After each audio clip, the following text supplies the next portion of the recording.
Adventure thriller, The Hermit of San Felipe, Atabaro. I placed to correct the error you made in leaving us before your task was accomplished. It is my purpose to induce you to return and complete what is required of you. You can talk plainer than that. I believe I am making myself perfectly clear. You, Doc Long, and you, Jack Packard, are required to return to the place you know as the Lost Plateau. I think first you'd better tell us who requires this of us. That I have no power to do. Well, at least tell us what we're expected to do when we get there. In due time, that will be revealed to you. You mean it's your intention of persuading us to go back to the Lost Plateau without any good reason? Yeah, at least you might tell us how much of the long green there is in it for us. Long green? The stuff that comes out of the United States Mint. Pesos to you boys south of the border. I was talking about money. Money is a plaything for little minds. The toys of adolescent civilization. Well, you don't expect us to make a trip like that for nothing, surely? I was told you could be mercenary. Here. Hey, what's it? Open it. It looks like a leather sack of coins. Jack, look in this bag. Old Spanish gold pieces. All sorts of precious stones. Don't be silly, Doc. This isn't old Spanish gold. This goes way back. It's Inca gold. No, not Inca. That gold was coined while yet this North America of yours was still under the waters of the great ocean. Well, these should be in a museum. It is a small payment for what those in the high place require of you. Well, Jack, I reckon we can go places and do things without too many questions with this kind of payment. Now, just a minute, Doc.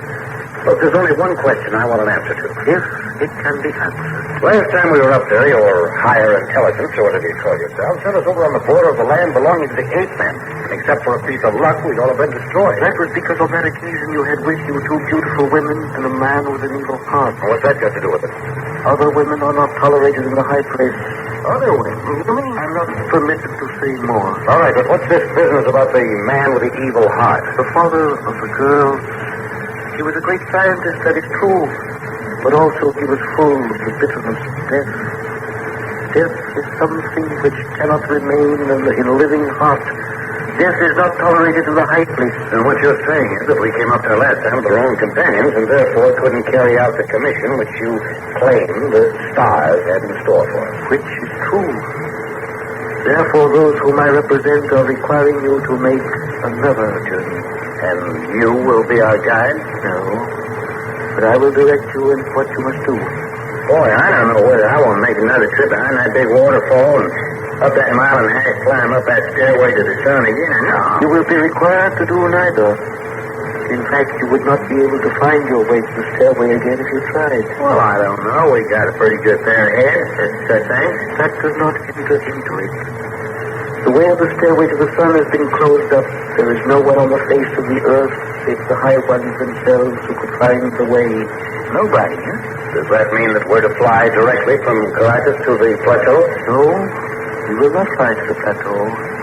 Not you, nor any other audacious member of the outside world. But you will fly to Caracas from the city of iniquity. And you calling Hollywood the city of iniquity? I use that phrase, yes. You're going to get in bad with the Chamber of Commerce if you go talking like that. That is beside the point. Here are your passages on the regular airline to Caracas. You must have a pull with the airline officials. That likewise is beside the point. When you have reached Caracas, you will be met and flown to a certain point some 200 miles up from the mouth of the Orinoco River. Somebody will be watching for us, huh? That is right. At this place on the Orinoco, which is called Ciudad Bolivar, you will transfer to a motor launch, which will carry you to the mouth of the Caroni River and up the Caroni, to a point where the river is too shallow for the launch. At this place, which has no name, you will transfer to an Indian war canoe. A what? You will transfer to an Indian war canoe, manned by 6 native oarsmen and commanded by a Spanish Indian. A woman's in charge of the canoe? Yes. They will conduct you to the headwaters of the Caroni. Oh, after we leave the Orinoco River, we'll be traveling almost directly south, as I understand it. That is quite right. In other words, we're approaching the Lost Plateau from the back, on the opposite side from the stairway to the sun. That is true. What's the object of that? Yeah, and what happens after we reach this here headwaters of the Caroni River? I will answer both questions at once. You are approaching the high place from the east of the south because it is in that vicinity where you will find the Hermit of San Felipe Atabaro. We'll find who? The Hermit of San Felipe Atabaro. I don't know what a hermit is, but what the heck is San Philip Atabaro? San Felipe Atabaro is a beautiful countryside which lies at the foot of the great plateau on the south and east. It is a rich land full of natural beauty and wildlife. You mean it isn't jungle? No, it is not jungle. But it is covered with great forests, with noble tablelands of fertile soil which is covered with luxuriant grass and flowers the year round. The forests are full of fruits and berries and bird life and animal life. And the plains are alive with deer and antelope and other animals native of Venezuela. Boy, it sounds like a doggone land of milk and honey you always hear about. San Felipe Atabaro is a gracious land. Now, what about this hermit? What's he got to do with it? He it is who will bring you to the place of the high ones. Oh, and after we reach the headwaters of the Caroni, how we go about finding this hermit character? The way will be shown to you, one step at a time. Well, let's see if I've got it now. We fly to Caracas. From there, we'll be flown 200 miles up the Orinoco to a place called Ciudad Bolivar. And from there, a motor launch will carry us up to the mouth of the Caroni, up that river to the Shallows, and after that we'll be transferred to a 6-oar Indian war canoe in charge of a Spanish Indian woman. That'll take us to the headwaters of the Caroni and into the San Felipe Atabaro country. And into the hands of our friend Hands. Then it is understood. Well, time came if you are, Doc. Sounds like money from heaven.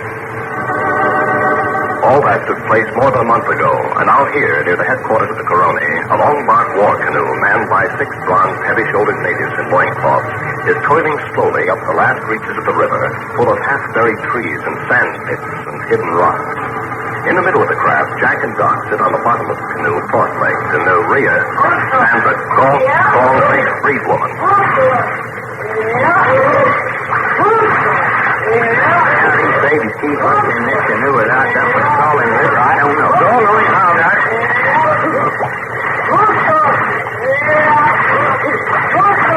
River makes a big turn to the head. Just I'll feed it out against me. Well, this isn't bad-looking country, you know. Yeah, but so far it ain't the blamed almighty wonderful as that emissary give us to believe. Yeah, we're not there yet. Now, here we sweep around the bend on the river. Yeah, here we go. Hold your hat. Here we go around the curve. What's yonder? Look at those heads. Yeah. Those green flames stretching out there. Talk about the land of milk and honey. The land of San Felipe Atabaro. Amen. San Felipe Atabaro. Here we go. Amen.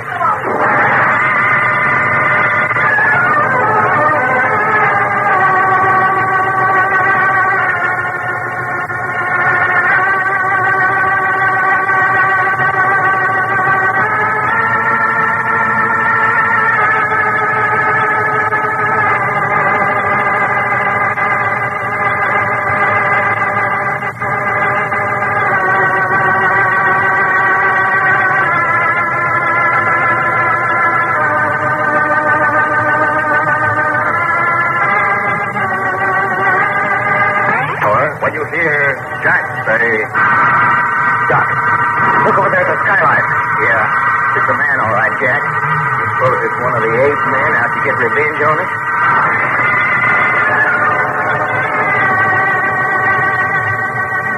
I Love a Mystery, written and produced by Carlton E. Morse, comes to you Monday through Friday, featuring Russell Thorson as Jack Packard and Jim Boles as Doc Long, with Louis Van Ruten as the monk, Inga Adams as the woman, and directed by Mel Bailey. This is Frank McCarthy speaking.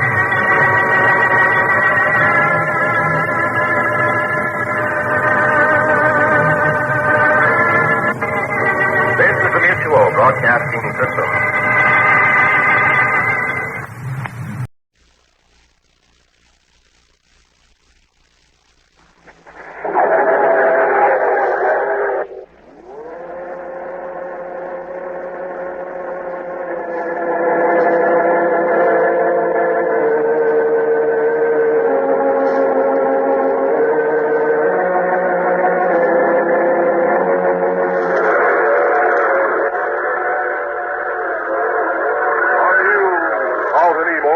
adventure thriller, The Hermit of San Felipe, Atabaro.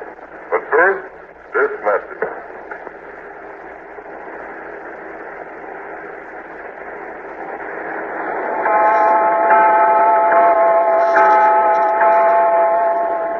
O'clock in the first warm fragrance of a new morning, somewhere to the southeast of the Great Lost Plateau in the land of San Felipe, Atabaro, Venezuela.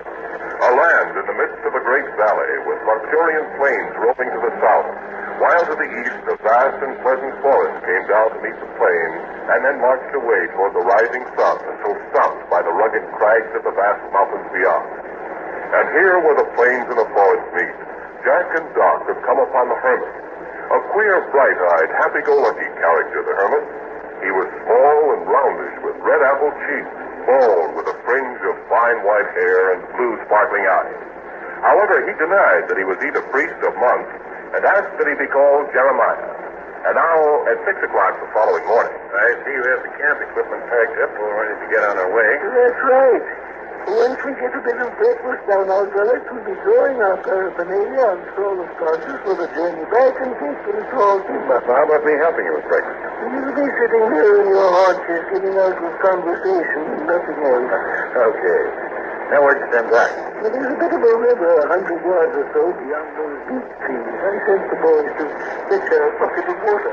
Oh, now, but that Jack, he's a fine specimen of manhood. Yeah, that's all right. Not what you call literate like that, but a fine pair of steady eyes and the kind of biceps you like to see on a lad. Yeah, he'll take care of himself under almost any circumstances. Sorry, will. I hope you won't mind my asking something, Jeremiah. I don't know whether I will or whether I won't until you say it. Well, we've come an awfully long way to get to you down here.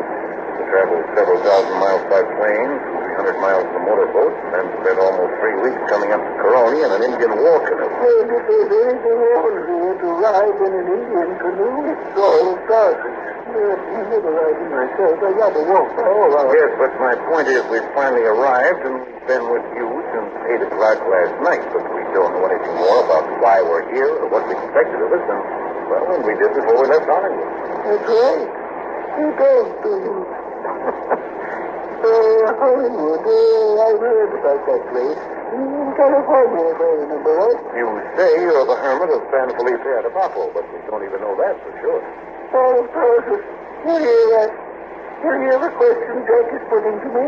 He's an impatient one, that Jack Packard. He's impatient and almost as stubborn as a certain jackass like his Packard, was I sitting there. If he would but be reasonable now, if he would but understand that all knowledge comes to him who seeks it, if he would but look and listen and ask no questions. Well, between you and me and your precious jackass there, I don't like sticking my neck into something I don't know anything about.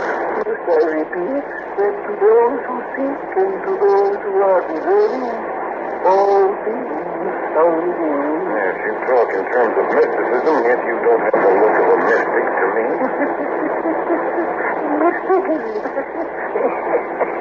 He's sort of class as a mystic. Hi there, Jack. Hi. No, that would be Doc, returning belatedly with our bucket of water, and just in time to sit down to breakfast tomorrow. Wait. Hey, I just had myself an experience. Here, here's a bucket of water, Jeremiah. And set it over on this side of the fire. Do you want that jackass to get his head into it? I saw the sergeant. I was over Mule there this morning. No kidding, no. Do they have mirages and stuff like that down in this country? Mirages? Yeah, you know that optical illusion stuff you get on the desk? Oh, well, so, Doc, don't tell us you had an optical illusion already this morning. I sure did have, or else I've seen something I don't believe. Well, get it out of your system. What was it? A white girl swimming in the river. What? Oh, love it, Doc. You've been exercising too strenuously on an empty stomach. Are you kidding? No, sir. She is on the other side of the river, and there was a couple of birds sitting on her arm, and when she went into the water, they kind of flew in circles around over her while she was swimming, and when she got out on this side, they come down and lit on her shoulder and arms again. How far away were you? From her? Well, quite a ways. I couldn't really get a good look at her, but everything about it made me think she was pretty. Jeremiah, what about this? What's that? hallucinations. The boy needs his breakfast. Sit down. Both of you sit down while I serve you up some wild hog bacon and homemade flapjacks. Hallucination, my eye. I've seen what I've seen. Yeah, even if I don't believe, you're not telling us the truth. Truth? What is the truth, eh? Truth comparative. Truth is beyond the limits of man's understanding. Truth is such a dazzling spiritual force, you wouldn't be able to look upon it if you were privileged to do so. And we didn't ask for any esoteric discussion of abstractions either. Esoteric discussion of abstractions. Did you hear that sort of process? As fine a mouthful of words as I've come along in many a day. Esoteric discussion of abstractions.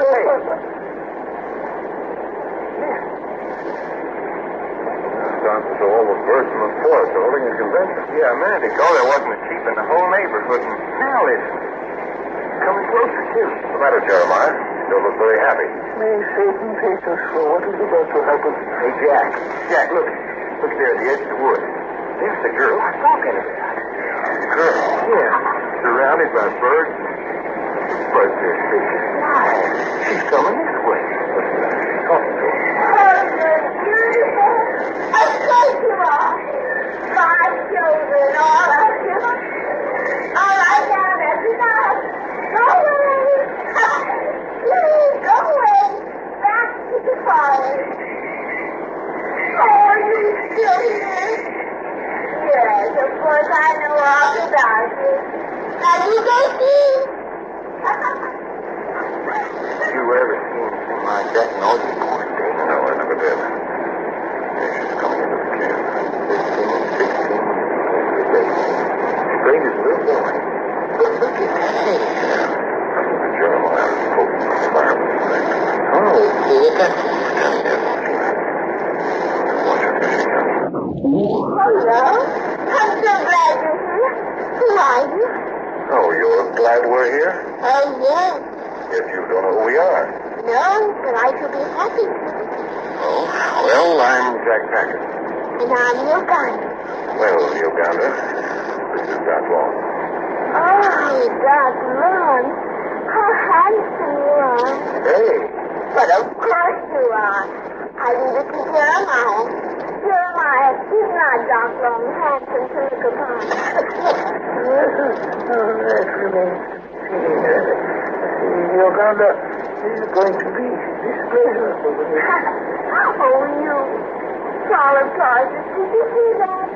Jeremiah's scolding me again. Look at Solid Tarsus. He loves you. Oh, that old jackass gets a silly grin on his face every time you come near. All the fire, you old fool. She's only petting you to get on the good side with me. Don't you know that? What are you doing in this place? You, Jack Packard, and you, Doc Long? It's another secret mission. I'm sure you won't mind us not discussing it. Oh, yes. Always there are secret missions going and coming across the plains of San Felipe Yarborough. What is it, Jeremiah? Talk. Then are you going to invite me to sit down and have breakfast with you? I will serve you. No, I wish to be here. You would not rather... No, Jeremiah. I wish to be here. That's what I said. It's pleased to be seated. Yeah, sit down here and eat your log, Uganda. Yes, Uganda. Do you like it? That's the prettiest darn name I run across the way or what. I never could decide. It's a very old name. I couldn't have got away from it had I wanted to. Here, take these flapjacks and stick them in your face and see if they'll quiet your tongue. Jeremiah doesn't approve of me this morning. Uganda, that was a rather amazing demonstration you gave us of the birds. Oh, yes. They just gave us a good morning. Yes, it was very friendly. I am known to all the wild creatures in the forest and on the plains. And they are well known to me. You're an awful little girl to be traveling around this big lonely world all by yourself.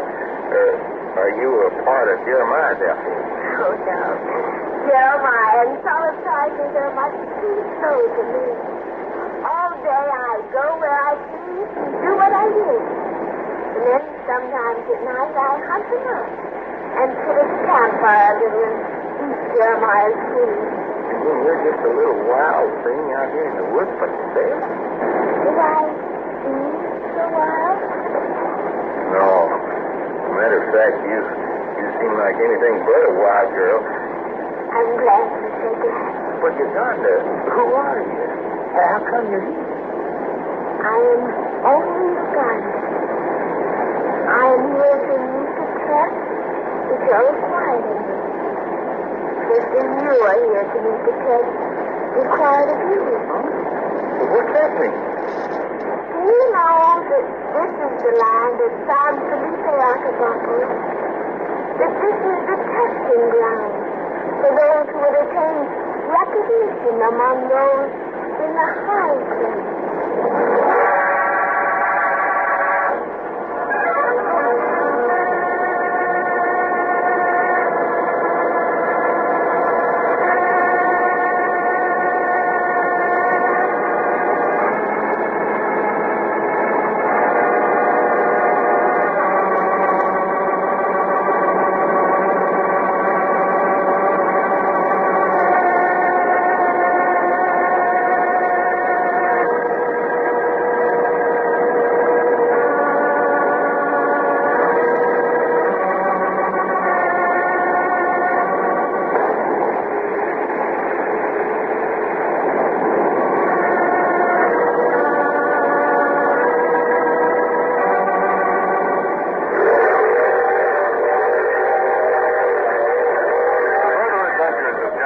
Will come to you tomorrow at the same hour when you hear Jack say, What's the first test we have to perform? The first test will be to cross the bridge of rainbow.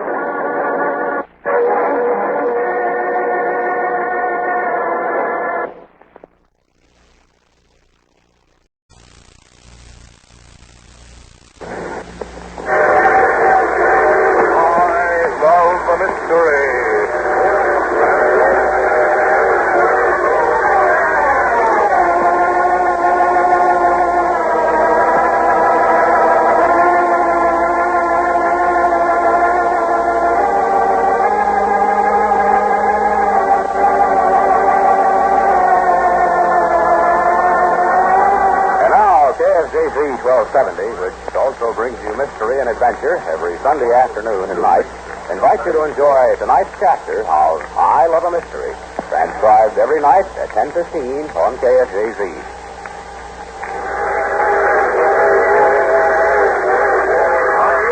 Carlton E. Morse adventure thriller, The Hermit of San Felipe Atabaro. 4 o'clock in the warm, luxuriant forest fragrance of the afternoon, somewhere in the southeast of the Great Lost Plateau in the land of San Felipe Atabaro, Venezuela. Since 6 o'clock this morning, Jack and Doc have been following through the great beech and ironwood forest in the wake of the black-robed, apple-cheeked little hermit Jeremiah and his ancient, bad-tempered mule, Saul of Tarsus. Jack and Doc on their way to perform an appointed duty for the higher intelligence who seem to reside somewhere on the Great Plateau. That is all Jack and Doc know. Those in the high places watch something of them. They don't even know who Jeremiah is, except that he's called the Hermit of San Felipe Atabaro. And they don't know who Uganda is. She seems to be a child of 15 or 16, a free nature full of naivete, full of wonder, full of joy and laughter. And now at 4 in the afternoon, the little hermit has led his party for 10 hours through the heart of the forest of giant hardwood trees. Oh, come along with me, mangy jackass. Mother of ices, but you're a bold ski for a beast of burden. I don't pay you yet, back between you spoiled grass hair burner. And you try not to your stinky tail, oh, baby. You notice how Jeremiah keeps up continual conversation with that you? I suppose even a hermit has to talk to someone. Oh, so now you've got the whistle-water, have you? I need to one to hurry us along, huh? Well, just hold your horses, my fine friend. I'm still boss of this outfit, and oh, Hey there, Doctor. You decided to come up and share company with me and the improvisation this long year? You sure do give that mule a bad reputation, Jeremiah. Yeah, no one you deserve. Did I hear you say there was water ahead? Well, I threw those beechwoods. Oh, yeah. Hey, a little forest stream. We'll stop and give all the sauces a drink. All he thinks about is food and drink, an oversized stomach, walking around on 4 legs with an enlarged spoon for a conscience. That's all the sauce is. A pretty little stream of water. Oh, now. Oh, there. That's it, boy. Now stick your head in and help yourself. Well, this is shaking pleasant. Yeah, I could do with a drink of that, and I tell you how I wouldn't. I'm sure it'll be all right. Why not? You think so? Nothing within 100 miles in any direction is contaminated. Spring water. This isn't malaria, Doctor. Oh, lovely stuff. Drink all of it tonight.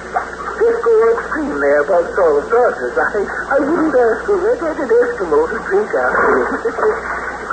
Then don't make so much noise when you drink either. And wipe off your chin. Oh, you were slumbering at that class as a man, and I've misfortune to old. Sometimes from the look in his eye, I think he almost understands you. No, he understands all right when he wants to. Boy, hey, you should try that, Jack. That water's ice cold and got some kind of mineral in it. Almost like drinking sparkling water. You know, then we've got to be moving along. What do we do, wade across? Then listen, you know a better way. Please, come along, Salt Starters.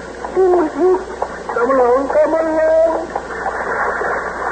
Well, if you don't hurt Jeremiah and then get his feet wet, I reckon it ain't no kill there, and I don't see any other way. Hey, didn't I tell you it was cold? Well, my feet could do with a little cooling off. I'm glad it ain't far. You up there, up the bank. There we are. And there we are.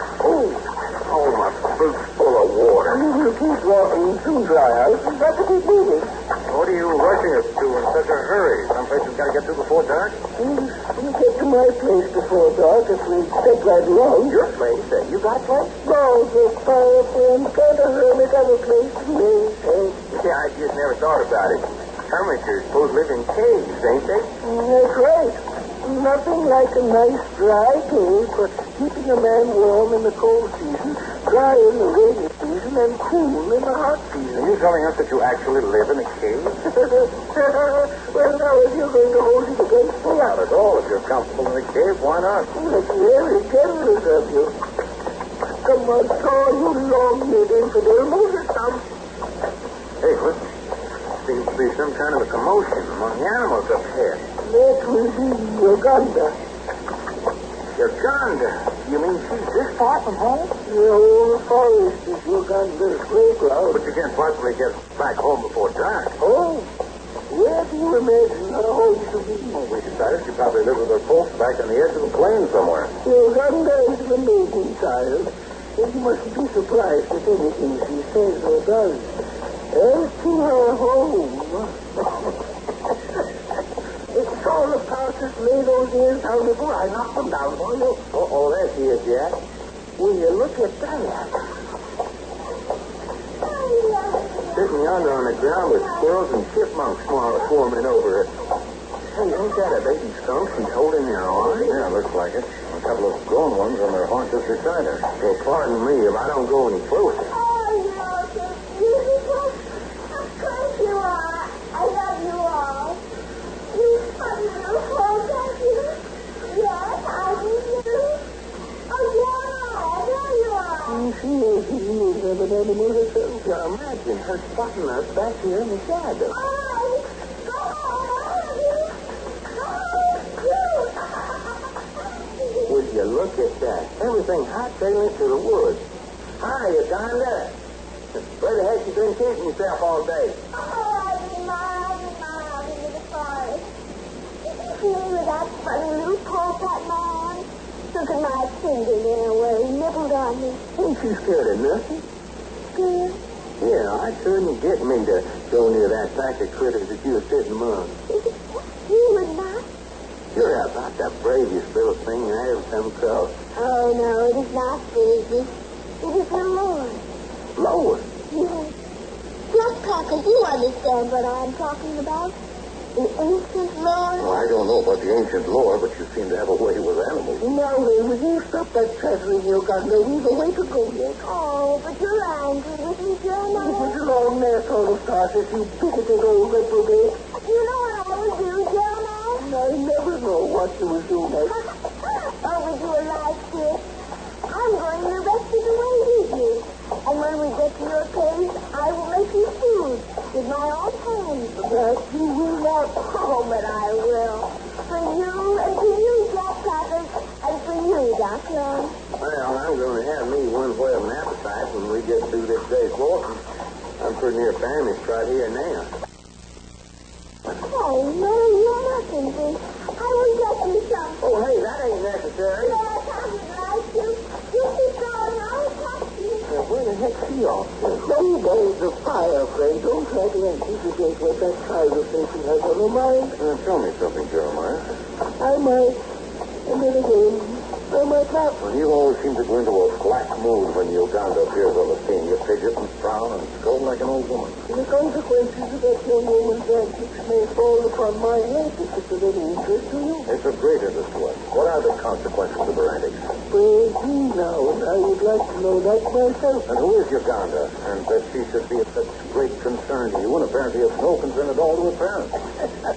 Well, now, I'll tell you, there she comes now, racing through the woods like any other wild thing. Doggone, I'd hate to have to run her down. You wouldn't be doing it, I'm thinking. What did I tell you? See what I brought you? Here's our cozy home. Oh, what is it you got? Jerry, here's Jack some for you, too. No thanks. Oh, yes, you must. They are bitter, but just those few will renew your energy. Here, Jeremiah. That's right, Jack. I don't know where she gets them, but they take away hunger and thirst and give you a lift of vitality. Oh, they are bitter. Oh, no, don't stick them out. Swallow, just squeeze away Jeremiah, please. Well, I reckon if he can do it, so can I. Yeah, not so bad after the first one. Well, I can't say I like for a steady diet. What did you get him, Uganda? Oh, no. That is my secret with the birds and with the little animals. Uganda, where's your papa and mom? Oh, no, Doc, you mustn't ask them. A mustn't? No, it's forbidden. Those who are allowed within the limits of San Felipe Atabaro are permitted to see what there is to see with their eyes and hear what there is to hear with their ears. But they are not to question anyone or anything with their tongue. It is one of the laws of this case. Well, couldn't I ask just one little question? If it does not concern the unexplainable, you may ask. Did you say the unexplainable? The unexplainable law of San Felipe Atabaro. Well, I never heard of that. All I want to ask is, are you going to travel all the way with me? Now, Uganda, you come up here and walk alongside of me, eh? Easy, I can answer nothing.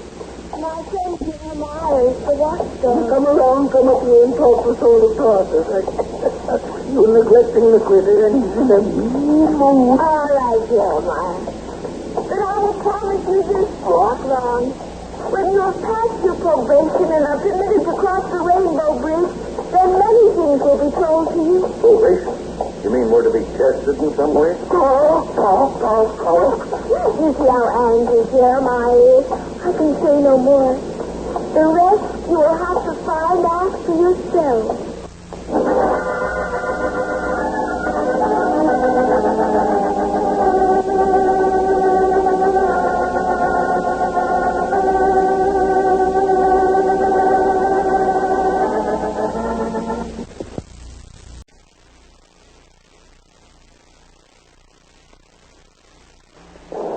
Oh, there you are, Jeremiah. I didn't see nobody around. You think he'd been deserted? He was going down toward the river. Go right ahead. Everything's might be primitive, but there's not service. Okay to go swimming in the river. We didn't bring no swimming, son. I never learned to play in my life.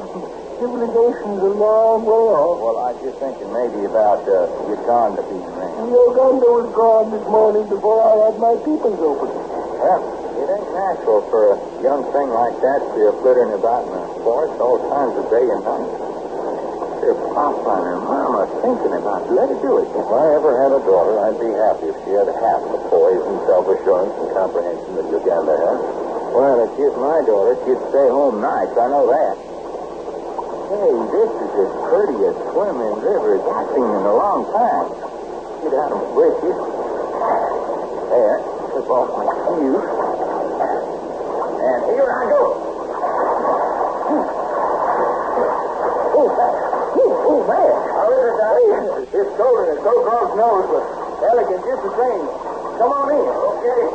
Here it is. Hey, it's just right off the plate. Ooh. Yeah, no, not too bad after the first shot. Hey, Jack, I'll race you to the other side. Yeah, that's about all I want. Come on.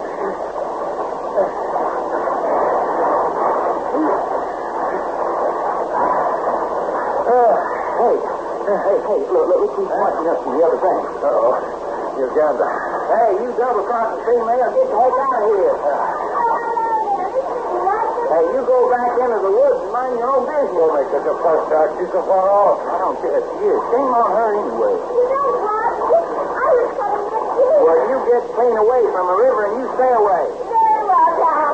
Come on, let's get back outside. Get some clothes on. Okay.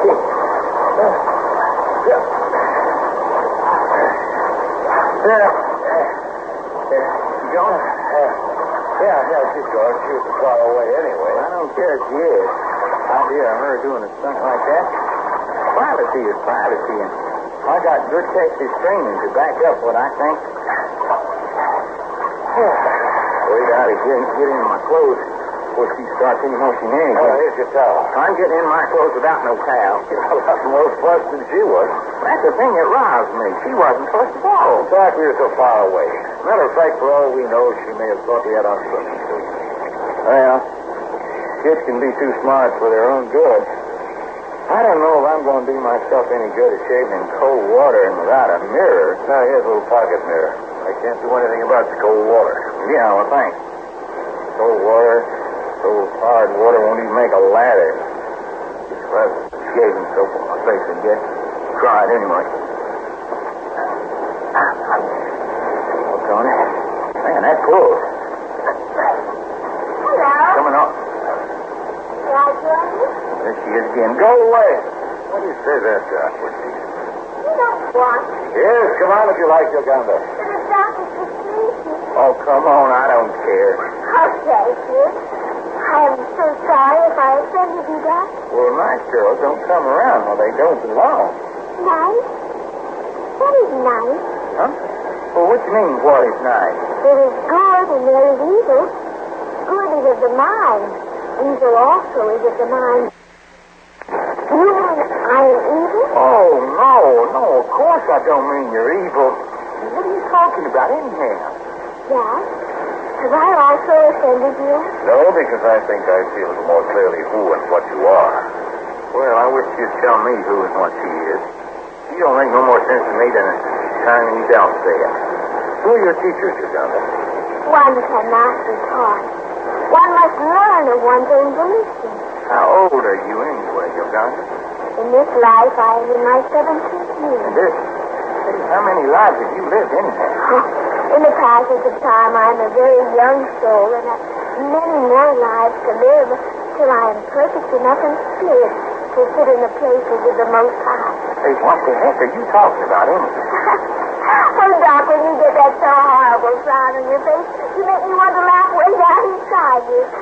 I am sure you're a much younger soul than I am. Looky, I ain't no soul at all. I'm a Texas boy of flesh and blood, and all this other life stuff don't do nothing but make me feel silly. Oh, yes, a young soul and a stubbornness. That is what the high one said about me. Just that I had many, many more lives to live until I was cleansed of pride and willfulness and impertinence. The high ones? Are we to see them, these high ones? Oh, no, not for many lives yet. It is of great wonder to me that you are being allowed as close to the great temple as this. And Jeremiah says that you are to be allowed to cross the rainbow bridge, which I do not understand. It's the second time you've mentioned this here Rainbow Bridge. Well, what the heck is it? Where is it? Oh, hello, Jeremiah. You went breakfast on it? I wonder what was keeping you. No, you came back.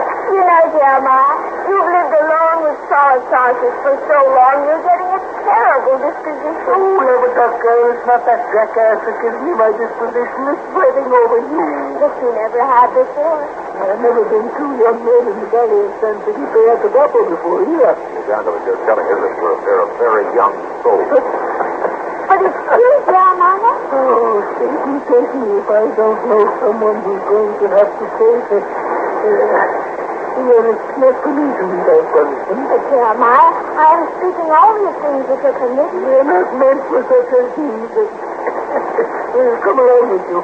Flapjacks with wild honey and strips of bacon from a wild boar with tarts 10 inches long if they were an inch. But you do send me mightily, Jeremiah. Come along then.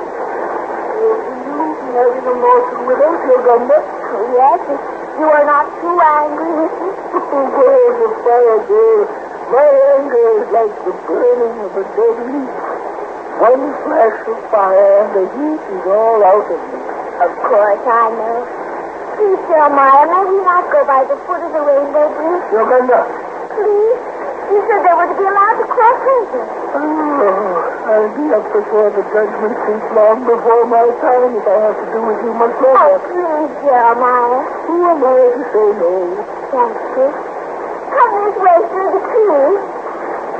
Oh, how hard to see your faces when you first see it. Well, shouldn't we know a little what to expect? All I will tell you is that suddenly we come to a great chasm.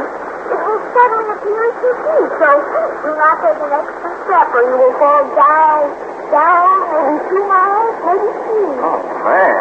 The 2 or 3 mile chasm has come hole in the ground after all. Hey. You see? Oh, somebody hang on to me. At your feet lies the great chasm. There, rising over in a rainbow arch, is the bridge. You mean we're to cross over that great arch span? Oh, yes, it's breathtaking. There's nothing else like it. Yes, sir. But that bridge can't be more than 10 feet wide. It rises a quarter or half a mile in the air. No railing, nothing but space all about you. And it looks like it goes on forever. It is 4 miles. 4 miles long and 10 feet wide. That's not a bridge. That's tightrope walking. Uh-huh. And you're going to do it this afternoon, aren't you, Jeremiah? Well, you don't need to look the doggone pleased, Pat.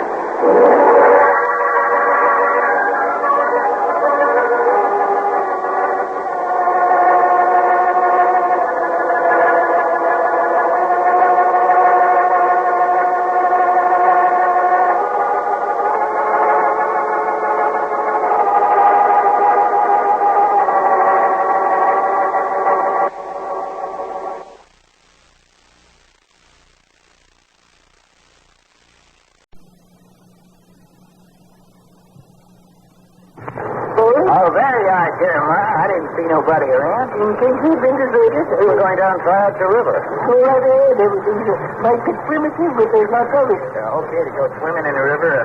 We didn't bring no swimming trunks. I never owned a pair in my life. Civilization's a long way off. Well, I was just thinking maybe about Uganda being around. Uganda was gone this morning before I had my peepers open. Well, it ain't natural for a young thing like that to be flittering about in the forest all times of day and night.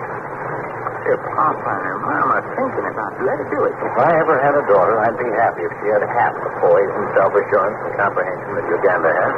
Well, if she's my daughter, she'd stay home nights. I know that. Hey, this is as pretty a swimming river as I've seen in a long time. Get out and break it. There, slip off my shoes. And here I go. Oh, man. How is it, Daddy? It's cold and it's so cross nose, but elegant just the same. Come on in. Okay. Here it is. Hey, it's just right off the glacier. Oh. Yeah, no, not too bad. That's the first shot. Hey, Jack, I'll race you to the other side. Yeah, that's all I want. Come on.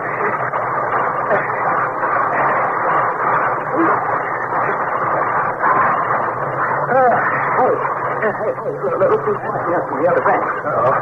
Uganda. Hey, you double-crossing sea man. Get back in here. Hey, you go back into the woods and mind your own business. Don't make such a fuss, Doc. She's so far off. I don't care. Here, shame on her anyway. You know what? I was coming with you. Well, you get clean away from the river and you stay away. Very well, Doc. Come on, let's get back outside. Get some clothes on. Okay. Yeah.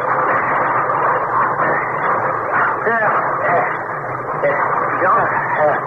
Yeah, she's going. She was far away anyway. I don't care if she is. Idea of her doing a stunt like that. Privacy is privacy, and I got good Texas training to back up what I think. Wait out of here and get in my clothes before she starts in motion anything. Here's your towel. I'm getting in my clothes without no towel. More fuss than she was. That's the thing that roused me. She wasn't supposed to go. In fact, we were so far away. Matter of fact, for all we know, she may have thought we had on something to say. Well, kids can be too smart for their own good. I don't know if I'm going to do myself any good at shaving in cold water and without a mirror. Now, here's a little pocket mirror. I can't do anything about the cold water. Yeah, well, thanks. Cold water, cold hard water won't even make a lather.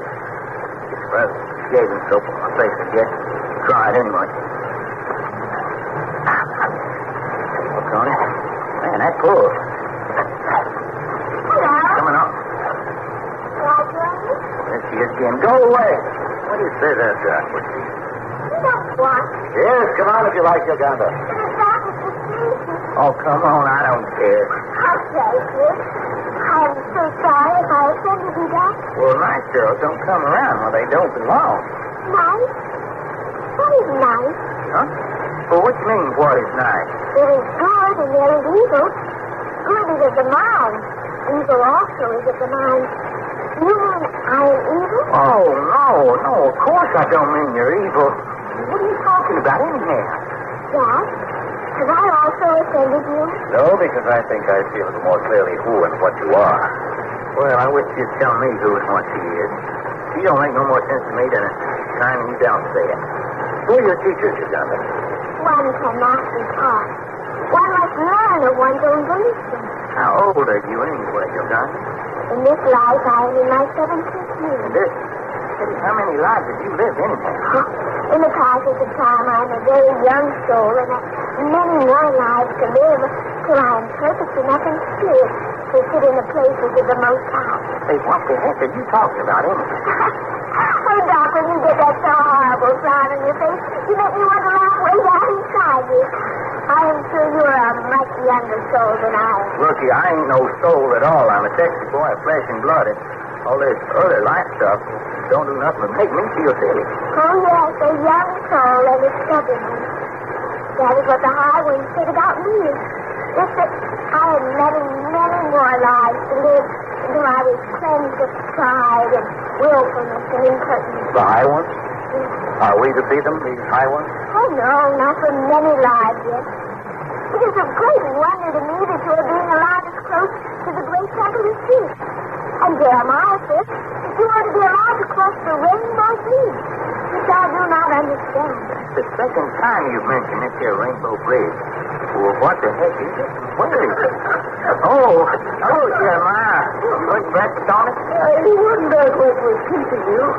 No, you came back. You know, Jeremiah, you've lived alone with Saul Tarsus for so long, you're getting a terrible disposition. Oh, never got girl. It's not that jackass that gives me my disposition. It's spreading over you. Which you never had before. I've never been two young men in the valley of San Felipe at the Atabaro before you left. Uganda was just telling us that they're a very young soul. But it's true, Jeremiah. Oh, Satan take me if I don't know someone who's going to have to face it. Well, it's not permitted to me, that punishment. But Jeremiah, I am speaking only of things that are permitted. They're not meant for such as these. Come along with you. Flapjacks and fried honey, strips of bacon from a wild boar with tarts 10 inches long if they were an inch. But you do tempt me mighty, Jeremiah. Come along, then. Will you be having a morsel with us, Uganda? Yes, if you are not too angry with me. Oh, boy, the fire, girl. My anger is like the burning of a dead leaf. One flash of fire and the heat is all out of me. Of course I may. Please, Jeremiah, may we not go by the foot of the rainbow bridge? Uganda. Please? He said there would be a lot of cross-country. I'll be up before the judgment seat long before my time if I have to do with you much longer. Please, Jeremiah. Who am I to say no? Thank you. Come this way through the trees.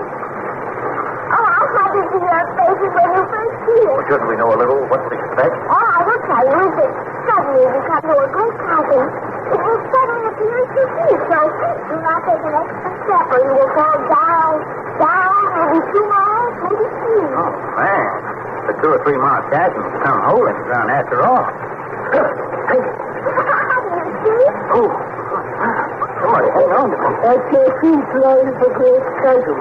There, rising over in a rainbow arc, is the bridge. You mean we're to cross over that great arch span? Oh, yes, it's breathtaking. There's nothing else like it. The fact is said. But that bridge can't be more than 10 feet wide. It rises a quarter or half a mile in the air. No railing, nothing but space all about you. And it looks like it goes on for It is 4 miles. 4 miles long and 10 feet wide. That's not a bridge. That's tightrope walking. Uh-huh. And we're going to do it this afternoon, aren't we, Jeremiah? Well, I guess don't. Need to look the doggone police back.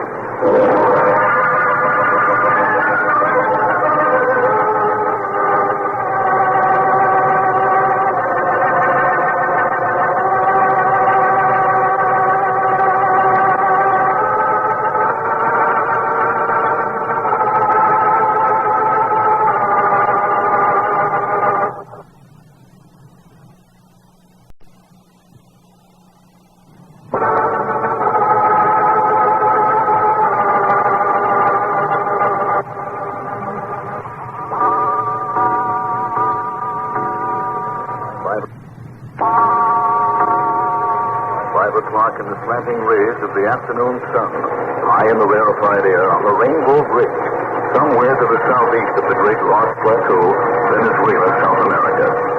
Jack and Doc are being conducted on the second phase of their return trek to the legendary island in the sky.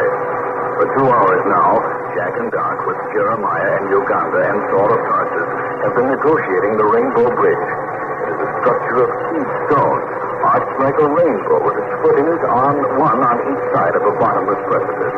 The arc of the bridge is 4 miles. The width of the bridge is 10 feet.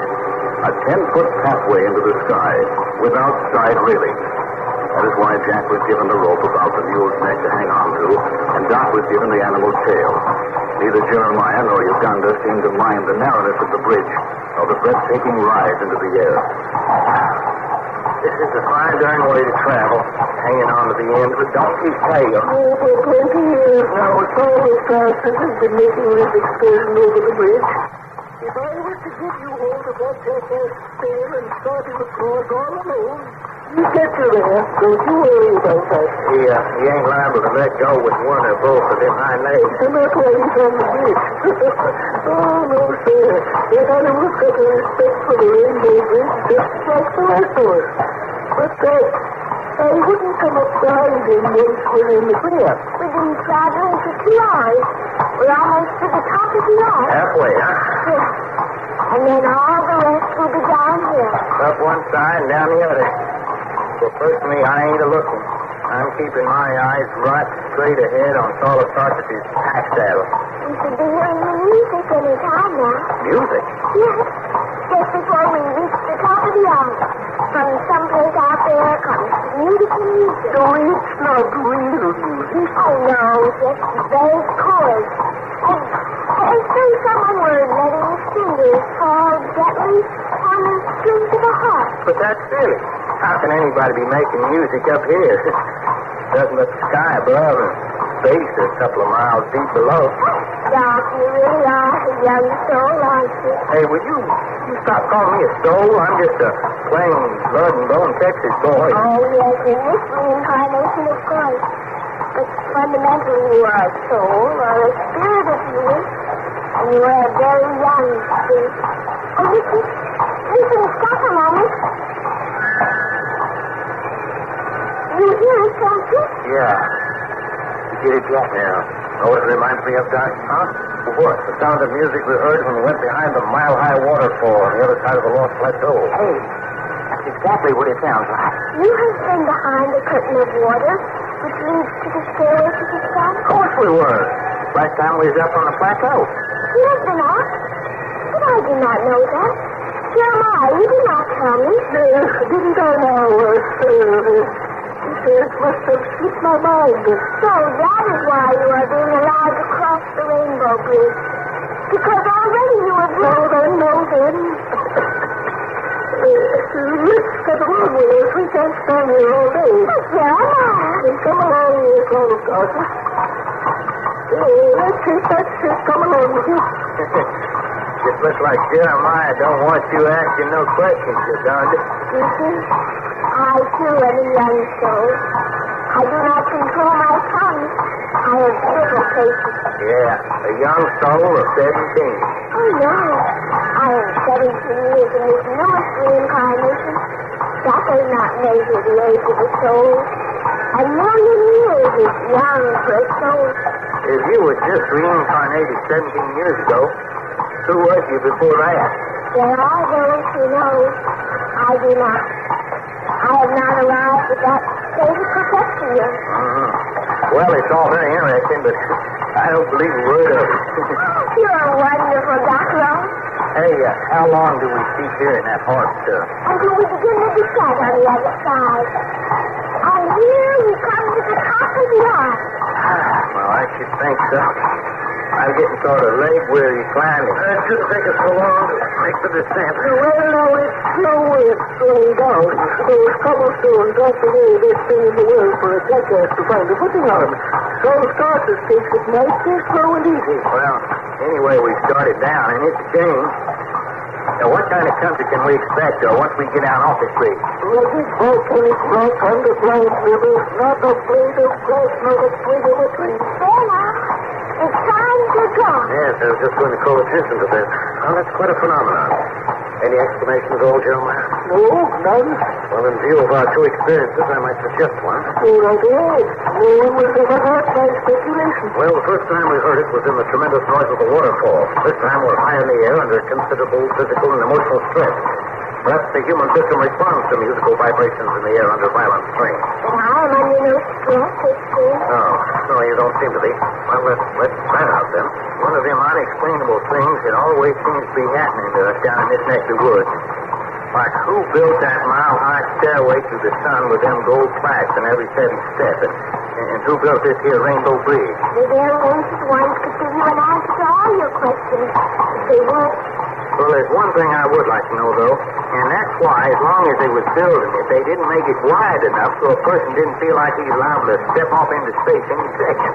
So anyway, put a hand railing on the side. I can answer you that, Doc. And I wish you would.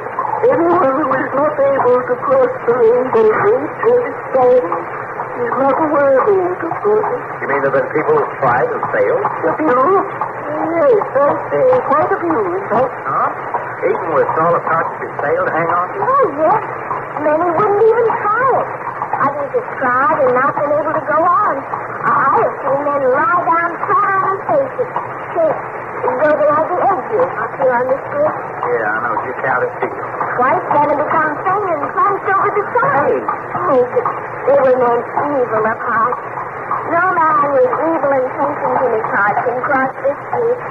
This is one of the tests. You mean when we started out this afternoon, there was some doubt whether one or either of us would ever complete the crossing? That is true, is it not, Jeremiah? Yes.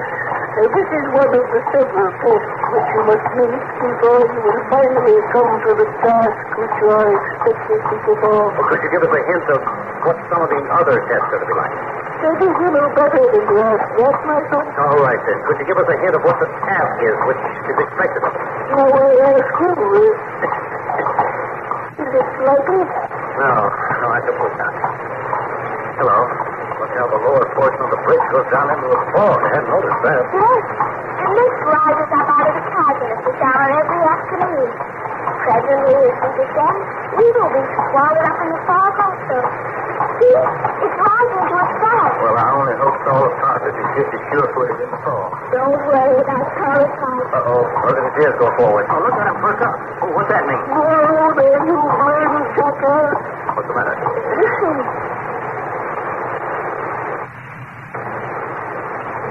Hey, I hear a little thing. Oh, that would be the pack train coming. Coming this way? Oh, yes.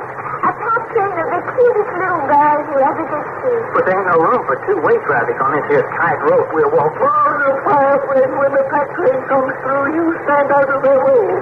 All right, all that you long-eared son of Satan, stand over now. Come on, over to the edge. Hey, you expect me to get closer to the edge than I am now? Oh, it's all right, Doc. It's all right. You take my arm. Here's the pack train coming up out of the farm. Watch it. Now speak to me. Hey, them fellas who are handling the pack train look like monks. They're wearing robes and got hoods over their heads. They're not supposed to talk.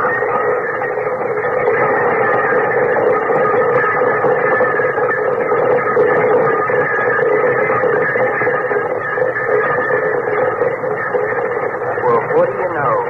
There were 20 of them, Jeremiah. The 20 is what I counted. Is that significant? Well, now, you can't maybe and not. 20 of them little long-eared burros, and every one of them carrying a pack big enough to make hip and arm for a sway bag. Well, what was it they were packing out? That is not for us to question. Oh, it ain't, huh? And them priests, or whatever they was, had them darn hoods over their heads, so I didn't see a single face. Oh, no, Doc, you weren't next to. Well, if this ain't a mysterious part of the world I put in with, all we need now is... What's that? Oh, that is the monastery of the monks of Atabaro. Monastery? We will be given cells to sleep in at the monastery tonight. Cells, huh? That has a familiar ring. And that is where you must stay your next step.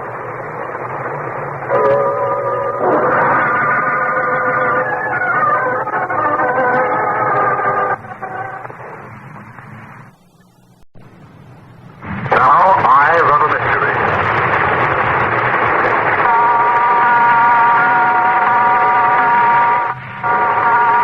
7 o'clock in the gathering dusk, approaching the monastery of the San Felipe monks, somewhere to the southeast of the Great Lost Plateau, Venezuela, South America. The Rainbow Bridge is safely crossed, and now the little rosy-cheeked hermit, Jeremiah, and his mule, Saul of Tarsus, are leading the way along the rocky precipice toward the great dreary rock pile which hangs precariously on the chasm ledge, and which is the monastery of San Felipe. Its ghostly appearance, abetted by the pitch torches flaring from the rough rock battlements, creates more of a picture of an inferno rather than an approach to monastic practice. Suddenly the party turns into a stone-paved courtyard. This paint that shines is place we think is here. What sort of a monastic order is this, Uganda? I've never asked, and it has never been told to me. Does it matter? It certainly isn't Catholic or Buddhist or Tibetan order. Look, he up the dim walls. Flares and pitch torches.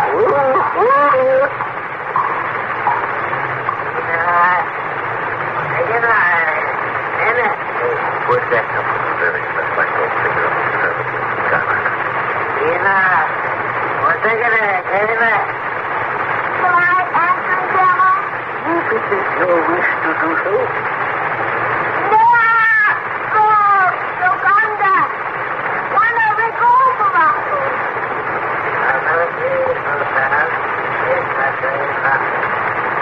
He says, we will be received in the pocket house in peace. Yes, come on.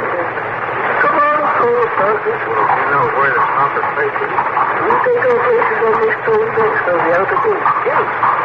There is a gate in here. Look at that. It's a 20-foot stone. Yeah, this was from the land of stonemasons at one time. Rainbow Creek, the monastery, stairway to the sun, all cut from living stone. This is the stone bench you're talking about? Yes, Doc. We're all petitioners for the proper time. What do you mean, proper time? We don't know. No one knows but those who are alive. There is a proper time for everything. Only those who understand what matters confess. You mean we're going to be left to screw our heels outside here in this stone courtyard until somebody gets good and ready to let us in? That's about it. Well, couldn't we raise them up? But you wouldn't do that, Doc? Because that would show a lack of patience. Oh, so I would show a lack of patience. But patience is a virtue. And we're not like to demonstrate before the monks that you lack virtue with you. Well, if I lack virtue, the monks in yonder lack hospitality to keep us out here. I don't know which is worse. Oh, here they are now. I'm going to set out here on this bench as much as 3 or 4 hours. Oh, why don't we get up? No, it's like where you are. I'm going to take the afraid that anything will happen. Those who are coming out of the gate are disturbed. They have no tongue. They do not question. No tongue? Their tongues were taken from them when they were dedicated to the monastery by their mothers. Body, sir. Yes. They have come out to wash our feet. Hey, we wouldn't belong in the monastery. But I can wash my own darn feet when I want to wash. You must submit to it. It is a gesture of hospitality, an indication of their willingness to take us in and speak. Well, okay, but I don't like it. Here comes the man to take us our prices. Yeah, right now we look after the jackass like he was your own son. Go on, little ruffian, to send us a beer today. Didn't understand you the way you grin. I expect you did. You opened your mouth and there was no tongue. Person's mouth sure is an ugly hole in his face without no tongue. These are the tourists who have come to welcome us. And wash our feet. Yeah, tell him to lay off the bottoms of my feet. You are wonderful, Doctor. Well, can't I even take my own shoes and socks off? No, it must all be done after a certain moment. Yeah, I got a nice friendly boy. He keeps looking up at me and grinning. He used to be a servant while we're here. He's trying to tell you that he likes you. Well, I mean, tell us. Oh, yes, all of them. And you notice how quiet they come and go. They are trained in complete silence. Yeah, what is for? It is more than war. It is the sacred water of San Felipe Atabaro. Doc, I think this is the same sort of water we found on the stairway to the sun. Of course it is. Oh, well, you want me to lift my feet out, huh? Well, you can do a whapping for me, huh? Are you getting your feet washed before you say again? Oh, yes, but I'm all finished. What are these sandals they're putting on? You're sure instructions will be turned in tomorrow morning when we leave the monastery. What do you know? It's some kind of fur-lined slippers. Well, why do we have to wear these? Because they have to preserve the silence. Also, it is against the rule that anyone should bring the dust from the outside world into the sanctuary unseen. Well, now we've had our feet washed, but... Well, we can go in through the outer gate. Yes, we follow the church. The one who greeted us in the high wall will be waiting at the gate. Yes, here he is. That's our son, I do. We are the followers. Don't you study our lingo? This is only Sanskrit and one other language. Sanskrit. You can speak Sanskrit, you doctor? That is true. You don't speak it, I take it, Hermit. Sanskrit? Oh, no, I never knew there was such a language until I was so busy. There's no time to be monkeying around with new languages. And now we are opening the passageway, which leads to the tiers of cells, where we will spend the night. Here's the cell. What's that remind you of, Jack? Oh, you mean the time we were in that old Spanish prison down in Santa Margarita? Man, was that a place? Oh, not the head, Jack. See, this is low along there. This can't be nothing more than a runway for a rat. It's dry and clean. That's about all you can say for it. And there is the body rounds in the hay they gave us to lie on. Is, all these little doorways into the cells along the corridor? Yes, but this is not the monastery proper. Apparently, we are not to be allowed inside tonight. That little piece of candle he's leaving us with don't give off enough light. How about me using my flashlight, Jack? Oh, no. Oh, that ain't good enough. I've got some funny ideas in this place. But it's just too funny around and not try to inject any improvements of their own. He says this is our cell. The cell looks like that's all the others.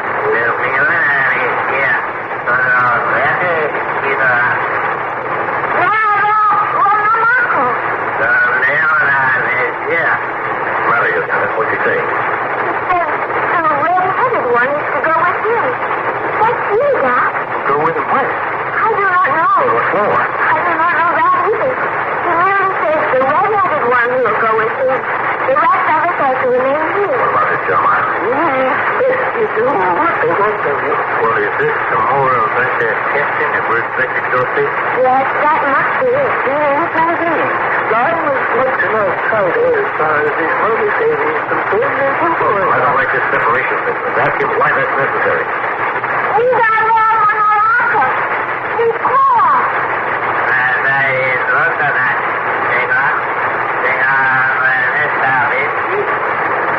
He says, you came here to fulfill his duty, and now are you going to refuse to accept that responsibility? For me, going with him is part of the job we're here to do. He says so. And how can I refuse? How about that?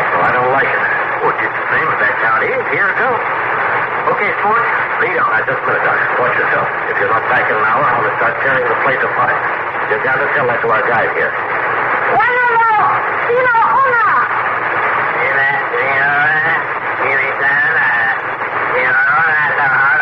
Did he read? He says, you may not be returned in time to continue our journey in the morning. But I will be back okay. Yes, he says. Well, that's good enough for me. Well, I'll see you folks in the morning and not before. Don't be silly, Doc. Watch your words. Okay, sir. So our guide goes off, leaving us standing in the dark. Yes, we did a make a paper in our day. It's just as I thought. It's very still when I get it later. We seem to be the only living creatures in this whole passage. It's there now. The guide is examining your sleeping quarters. Apparently, they're waiting for each of us. Seems to me we've got an earthen pot of stew also. Oh, yes. Always food is placed in the salad dish. Another incident which parallels our experience coming up the stairway to the sun.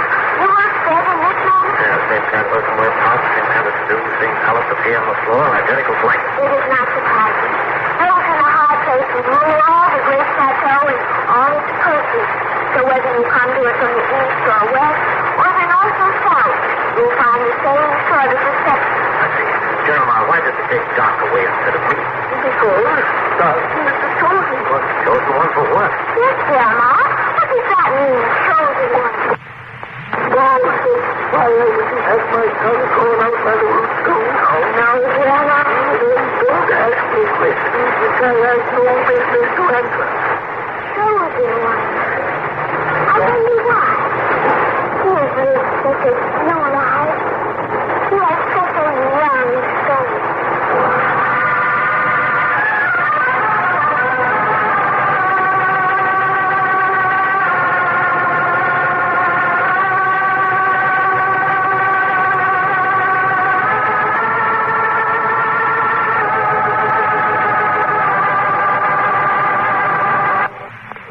Why love a mystery? 3 o'clock in the morning in the monastery of the monks of San Felipe, somewhere in the southeast of the Great Lost Plateau, Venezuela, South America. The minute the party entered the monastery proper, Jack and Doc were separated. Doc was to follow a guide who led him into a bare stone cell, fed him, gave him a swatch of straw and a blanket to lie on, and then left Doc to himself. No one came near him, so after a period of restlessness, he lay down and went to sleep. At 3 o'clock in the morning, a cowled, robed figure entered the cell, barely silhouetted in the wavering light of a single candle flame in the hands of his attendant. The figure bent and touched the sleeping Doc gently on the shoulder. Doc came awake and up into sitting position, all in one instant. Huh? What is it? Be not disturbed, my son. I am come only to speak with you. It's a heck of a time for talking. Well, what time is it in here? It is 3 o'clock as you tell time. Am I supposed to know who you are? I am one of those who must pass judgment upon you before you will be allowed to go further. You don't pass judgment on me? That is why I am here. For judgment for what? I ain't done nothing. No, you misunderstand.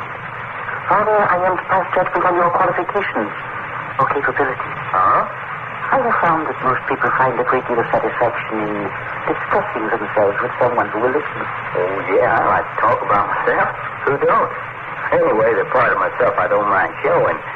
Like, I don't care if you know I'm a pretty darn good private detective. Before that, me and Jack is kind of soldiers of fortune. We done some fighting down here in South America and a couple of revolutions. We fought with that there Christian Chinese general in China before the big fracas busted out. And then we joined up with General John Kai-shek and fought Japs for almost a year while the rest of the world is trying to make up its mind whether to get in or not.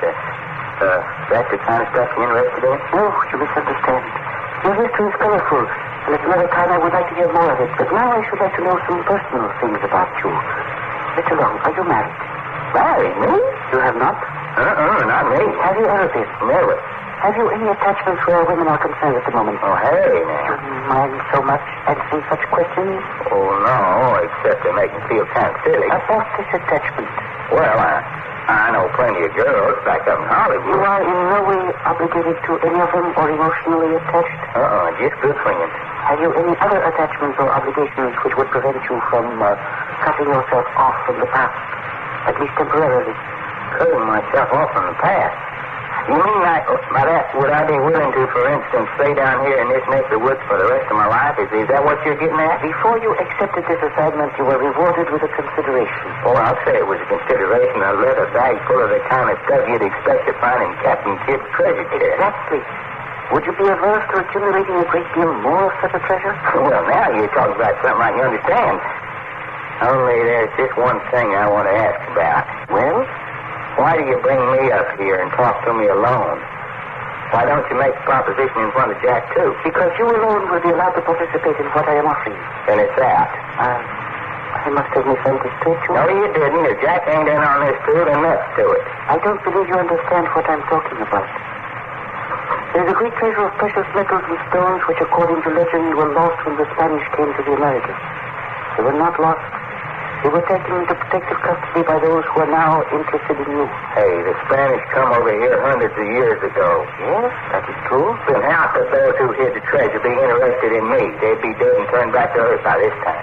I do not speak of individuals. I speak of a race of people, a way of life, an order of existence so much older than anything your ancient history books ever dreamed of, that there is no comparison. You sound like you're gunned. What did you say?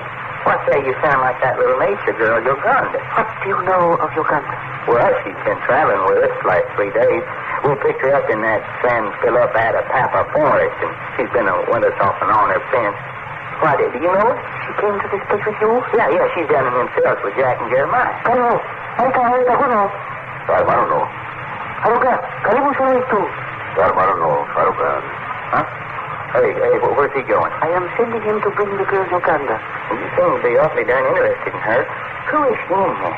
This is not a question either to be asked nor answered. You folks sure do like your mysteries, don't you? To return to our discussion, those who are interested in you also are the custodians of the great treasury of gold and jewels.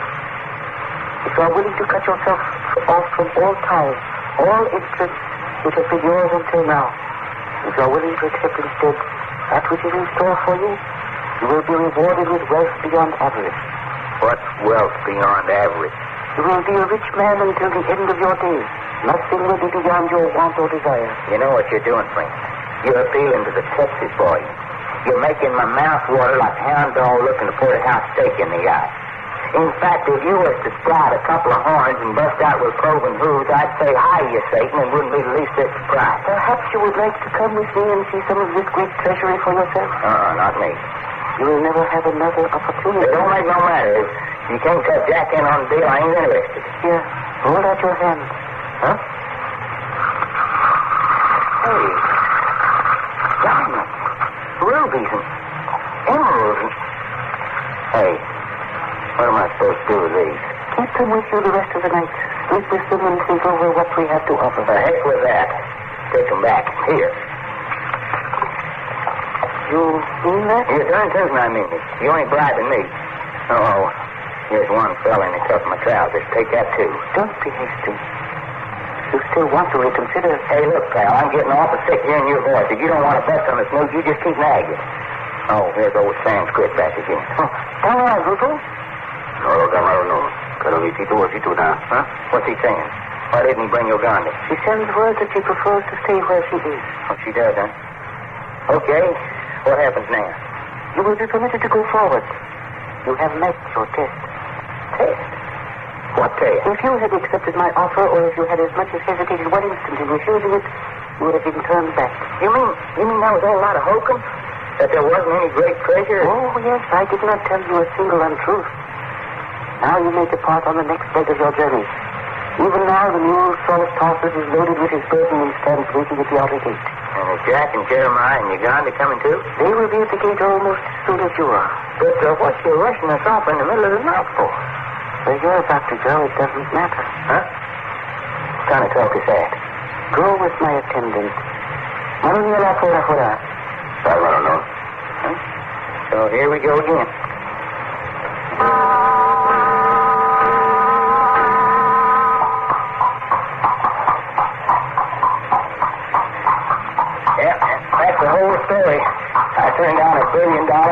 cash.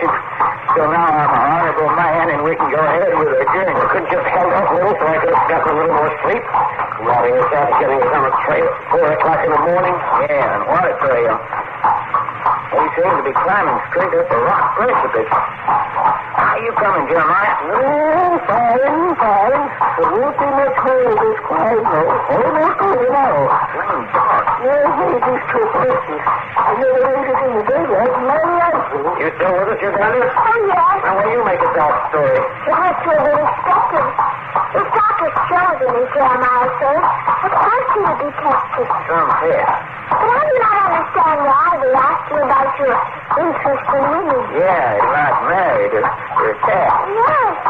It was a strange question. Well, we reached some level ground, Christian. What was it he said at the end, Doc, about where we were going? Well, I said, what was the idea of rushing us off in the middle of the night? And he said, where you're going, it don't matter. You know what he's talking about, Jeremiah? Yes, I know. He was speaking of the caverns of the Morse River Boles Tour. Cabin? Does that mean we're going underground? Yes. In fact, we're just entering. It's too dark to see. Doc? Are you listening? Hey, Uganda. Where the heck are you? Listen to me. Do everything Jeremiah tells you. One misstep will mean danger, perhaps death.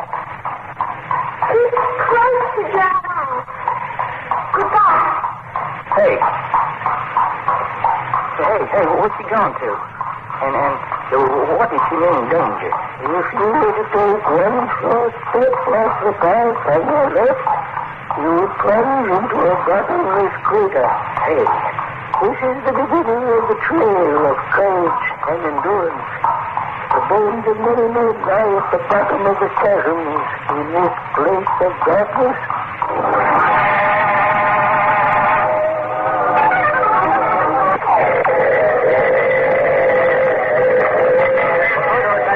Jack and Doc will come to you tomorrow at the same hour when you hear Doc say... You mean we're actually going to see a volcano? Not only see it, but your next step is to walk the rim of the crater.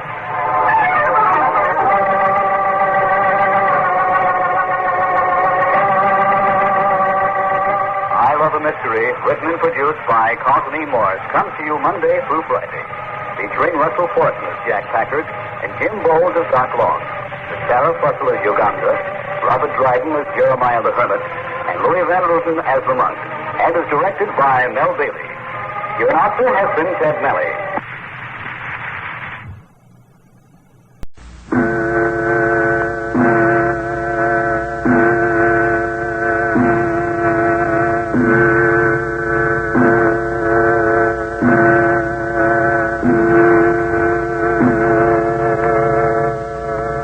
O'clock at night on one of the lower levels of the western approach to the mile-high Los Plateaux somewhere in Venezuela, South America. Since Jack and Doc joined Jeremiah, the little hermit of San Felipe, Atabaro, to perform the duty required of them, they have passed through the ironwood forest, crossed over the Rainbow Bridge, a span 10 feet wide and 4 miles long. They have spent a night at the monastery of the San Felipe monks, and have traveled through the cavern of the lost river of Bonchitiro and past the boiling underground lava lake of a sleeping volcano.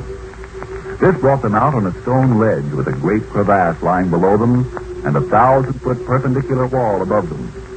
From this upper wall hung a net-like spider web of rope, up which the old hermit and the two boys climbed to a tableland rich and fertile and seemingly inhabited by wildlife of some ancient world. It was the beginning of the land of prehistoric animal life, Jeremiah informed them. That was this morning. All day they traveled across a friendly prairie land until darkness, when Jeremiah built a fire, and then went into the bushes and presently returned with the freshly killed carcass of a small animal, which looked like a cross between a possum and a kangaroo. Cooked over the campfire, the meat was white and tender and succulent. And now, having eaten, the boys are relaxed in front of the embers of the fire. Oh, boy. After what we've been through today, I could just lay my head back and then sleep like a baby. Yeah, there's no reason why you shouldn't, my boys. That's what night's for. Besides, you boys have done right well. Better than most by a long way. Oh, have, huh? Yep, acted as though you'd been doing this sort of thing all your life. Well, we have for a lot of years now. I understand there's quite a war going on in the outside world right now. Oh, amen, brother, amen. I don't go much for wars myself. Bit of an Irishman, I admit, but I can't stomach jabbing another man in the middle with a bayonet. Especially somebody I never laid my eyes on before. I don't feel that way. Me and Jack fought Japs over in China 4 or 5 years ago with the Chinese army. Brother, let me tell you, there ain't much anything I wouldn't do to one of them babies after some of the things I've seen. Well, then why aren't you out there fighting them? Jack will have to answer that. Don't answer if you don't want to, Jack. It isn't a matter of wanting to, just that we've been retained by a special branch of the United States government to do certain jobs for them. They figure we're doing more good where we are. But here you are at the end of the world down in South America. Well, for all you know, that's maybe our latest government assignment. Oh, you don't tell me. Well, now, how about bed? I could do with a mighty sleep myself. Say, Jeremiah, tell me something. Well, whenever you start out that way, you make me think maybe I can't answer you. But go ahead, Jack, go ahead. This 1,000-foot level plateau we're on now, the animals on it are distinctly of some ancient period in history. That's right. Yes, sir, no doubt. Yet they're not anything like the animals we saw up on the Great Plateau itself. True. Well, I've been wondering if there's any design to this. I mean, in different places, we seem to find a different period in the history of animal life. And the same thing applies to human life. This afternoon, while we were climbing that spider web up the face of the cliff, we looked across and saw the cliff dwellers. Last time we were up here, we saw the ape man. And in another place, we saw signs of a more advanced man. What I want to know is, what's the meaning of all this up here? Well, now you've really asked something. What is the meaning of life? What is the meaning of man? My son, I don't know the answer to the meaning of all this up here. Yes, but you seem so familiar. I mean, you must know a great deal. You must know pretty generally why Doc and I are here. Well, as to that, I may and I may not. But to get back to your original question about the animals, you ask if perhaps there's not some design.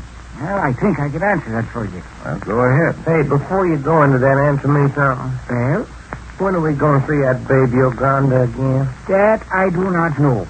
But as to the life on this plateau, I can tell you this much. The higher intelligence has taken it upon itself to perpetuate and keep to itself plant, animal, and human life in its various forms down through the history of the world.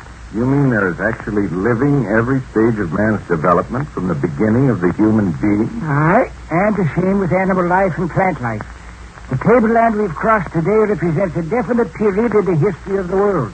Well, we've seen strange animals and plants, but nothing of human life. Somewhere on this plateau is man in some stage of his development. And if I'm not mistaken, man was a very meager creature in this particular era. Well, you don't know what period we're in. No, I do not. But I must tell you that this whole great plateau is one vast museum of natural history. It's being kept for a complete record of the world, when all men shall be ready to receive such information. The higher intelligence doesn't think we're ready yet? Well, now, does it seem likely, with the world outside spending every bit of its time and effort and wealth and intelligence in finding new and more gruesome ways of destroying each other? Yeah, I get your point. But do you think the world's ever going to be any better than it is now? I can't say as to that. But either it'll grow better or it'll finally destroy us completely. And then what? Well, when the last two civilized people out there in your precious world have finally clawed each other to death... Which we may do. True. In which case, the higher intelligence will probably restock the world with some of their finer specimens of mankind and start a newer and better breed of human beings. Very interesting. In other words, this lost plateau may be the place from which a new race of mankind will germinate sometime in the future. Aye, as it has done in the past. What's this? Well, how do you suppose the world was repopulated after the great continent of Atlantis sank beneath the ocean? Who do you suppose gave human life a new start after the continent of Nu was obliterated? Who gave man a new start when the great flood mentioned in the Bible swept human life from the earth? You mean each time the high intelligence up here on this lost plateau planted new humans on the earth? The seed of man, like the seed of any cultivated crop, grows weak and puny and sterile in time and must be renewed from somewhere. Jeremiah, just who are these folks in the high place? I have never seen them. Was that emissary come to see us in Hollywood one of them? Well, I should judge from what you say that he might be some very unimportant wise man on the outer fringe of the high place. No, just sort of an office boy, you might say, huh? You might at that. Hey, Jeremiah, look out there on the prairie. Hey, there's somebody in a white robe. They're coming this way. Well, praise be, now what? You know who it is? Why, it's that minx of a girl, Uganda. Why, sure, it's Uganda. Hi, honey. Where the heck you come from and where you been at? Jeremiah! Oh, you must help me. You must. Now, look here, Uganda. No. You must help me. There's no time to argue. Well, of course we'll help you, Uganda. What you want us to do? Come, please, all of you. I will show you the place. Now, just a minute, Uganda. I have with definite No, orders. Jeremiah. You must come with me. You must. I ask you to. I beg you to. You don't have to beg me. Hey, Doc, will you keep out of this? Oh, if I want to help you, This Uganda... is between Uganda and Jeremiah. Let them talk. But you haven't told us what it is you want, Uganda. Oh, it was most terrible. There was a great clatter and a great noise in the air, and I looked up, and there was such a bird in the sky as I have never seen before. Airplane? What? Airplanes. No such things are allowed over the Great Plateau. What happened? Well, while I was watching, a great pteranodon came up out of the woods, and it attacked this strange bird. Well, what in the heck is a pteranodon? A giant flying reptile. Yes, and they came together up there, and there seemed to be a great splintering of wood and fire in the sky, and then something dropped from the strange bird, and presently a great white cloud appeared. It was like a beautiful white flower suddenly blooming in the sky. Parachute? And hanging from this flower was a man. And when he came down to the earth, he was fair and beautiful, and he was hurt. So I gathered him up in my arms, and I hid him away. Oh, but you can't do that, Uganda. You know you can't do that. But I have done it. You mean you picked up a full-grown man and carried him? I could not take him far, but I have hidden him where he will not be found. And now, please, you must come with me and help me keep him alive. That is forbidden. Just a minute, Jeremiah. From what Uganda says, it sounds to me like this might be a flyer from my own country. If he's hurt, we ought to do what we can for him. He was not supposed to be over the Great Plateau. Having been brought to earth now, he must be turned over to those in the high place. No, he is mine. I found him. Oh, the high ones are quite right, Uganda. You're a young spirit, a headstrong soul. You have many lives to live before you'll be trusted. He is young. He is handsome. He is mine. What harm can there be in offering him help? If for some reason he must be turned over to some authority later, why can't it be done then? Yeah, what are we standing here arguing for now? Jeremiah, for me, please. Oh, please take me for an old fool. How far is this place? Oh, it is not far at all. Over there to the lake where you hear the frogs. Come, please. I show you. Well, I'll walk ahead of you, honey. Yes, please, but we must hurry. Oh, the fire, but a woman can make trouble. Oh, don't take it so big, Jeremiah. Oh, well, upset and everything. No wonder I've never been allowed to live on the high plains. Always led around with a nose. The Hermit of San Felipe Atabaro I am. And the Hermit of San Felipe Atabaro I'll always be. Well, offhand, I wouldn't say you've had such a hard life of it. Well, I didn't realize there was a lake this close to our camp. Hidden by that rim of bushes. Hey, Jack, come here quick. What's the matter? Where's Uganda? Jack, she said, take off your clothes and follow me. There'll be other clothes for you down below. And then she dropped off this here white robe and dived right straight down into that lake. She did what? Yeah, look, here's her robe to prove it. She's been gone 2-3 minutes now. She must have gone somewhere. Here, Jeremiah, what are you doing? Just robing. Are you going to dive into the lake? Yeah, you boys were the ones who were so keen on following Uganda. Well, all right, now step off and let's follow her. Honest to my grandma. Okay, I'm game if you are, son. Here go my shoes. What are we supposed to expect at the bottom of this lake? Yeah, there must be some place fit for human habitation down there. On the bottom of a lake? Sounds like a hangout for a school of mermaids. Now, just where did she die from, Doc? Right where you standing at, almost exactly. Very well. Follow me down. Well, if Uganda and Jeremiah can dive in a pitch-black lake in the middle of the night, son, what are we waiting for?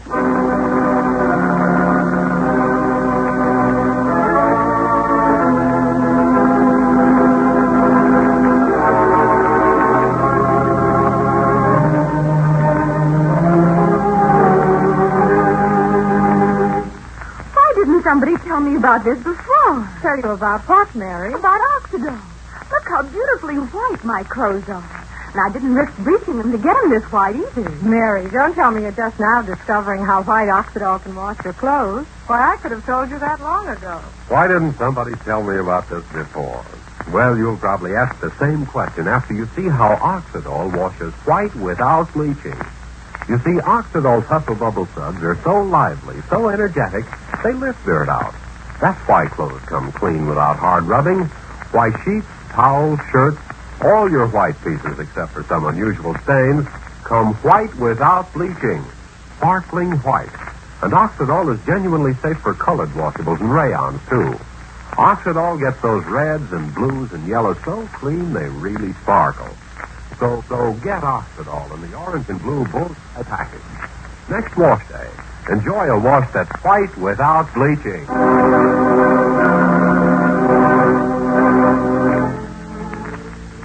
Materials that go into soap go into making ammunition.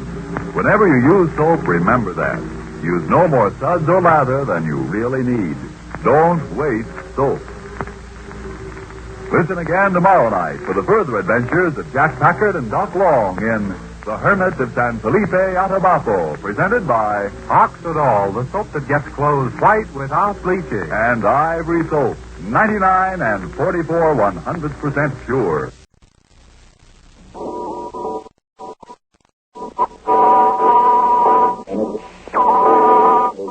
At night on one of the lower levels of an approach to the mile-high Lost Plateau somewhere in Venezuela, head of America. The girl Uganda entered the great caverns of the Lost River of Bum Futura with Jack and Doc and the hermit Jeremiah, and then it vanished within the midnight light. When Uganda returned, she was breathless and excited. She had a story to tell. An airplane had flown over and had been attacked by one of the great flying prehistoric reptiles. The pilots parachuted to Earth but had been injured in landing. He was young and exciting, and instead of putting him in the hands of the higher intelligence, Uganda hid him away. Now she's come to Jeremiah for help. Jeremiah was angry, but she and the boys followed her through the night to the edge of a lake lying dark and mysterious under the stars. Without a word, Uganda dropped her rope from her shoulders, dived deep into the lake. Jeremiah grumbled, but he did likewise. That left Jack and Doc standing on the bank alone. Jack, I sure do hate leaving my clothes. You're playing here on the bank, seeing they're just about the only clothes I got down in this part of the world. Must be all right if Jeremiah and Uganda would have left their robes behind. Okay, what can I lose? You want ice and chauffeur? If you want to, be sure and dive from the same spot they stood. Yeah. I wonder how deep it is. But Jeremiah took a long, deep dive. I can tell that much. Yeah, so did Uganda. Okay, here goes the Texas boy. I diving into a black lake in the dark sunlight. Well, that should be in the clear by now. This is as good a time as any.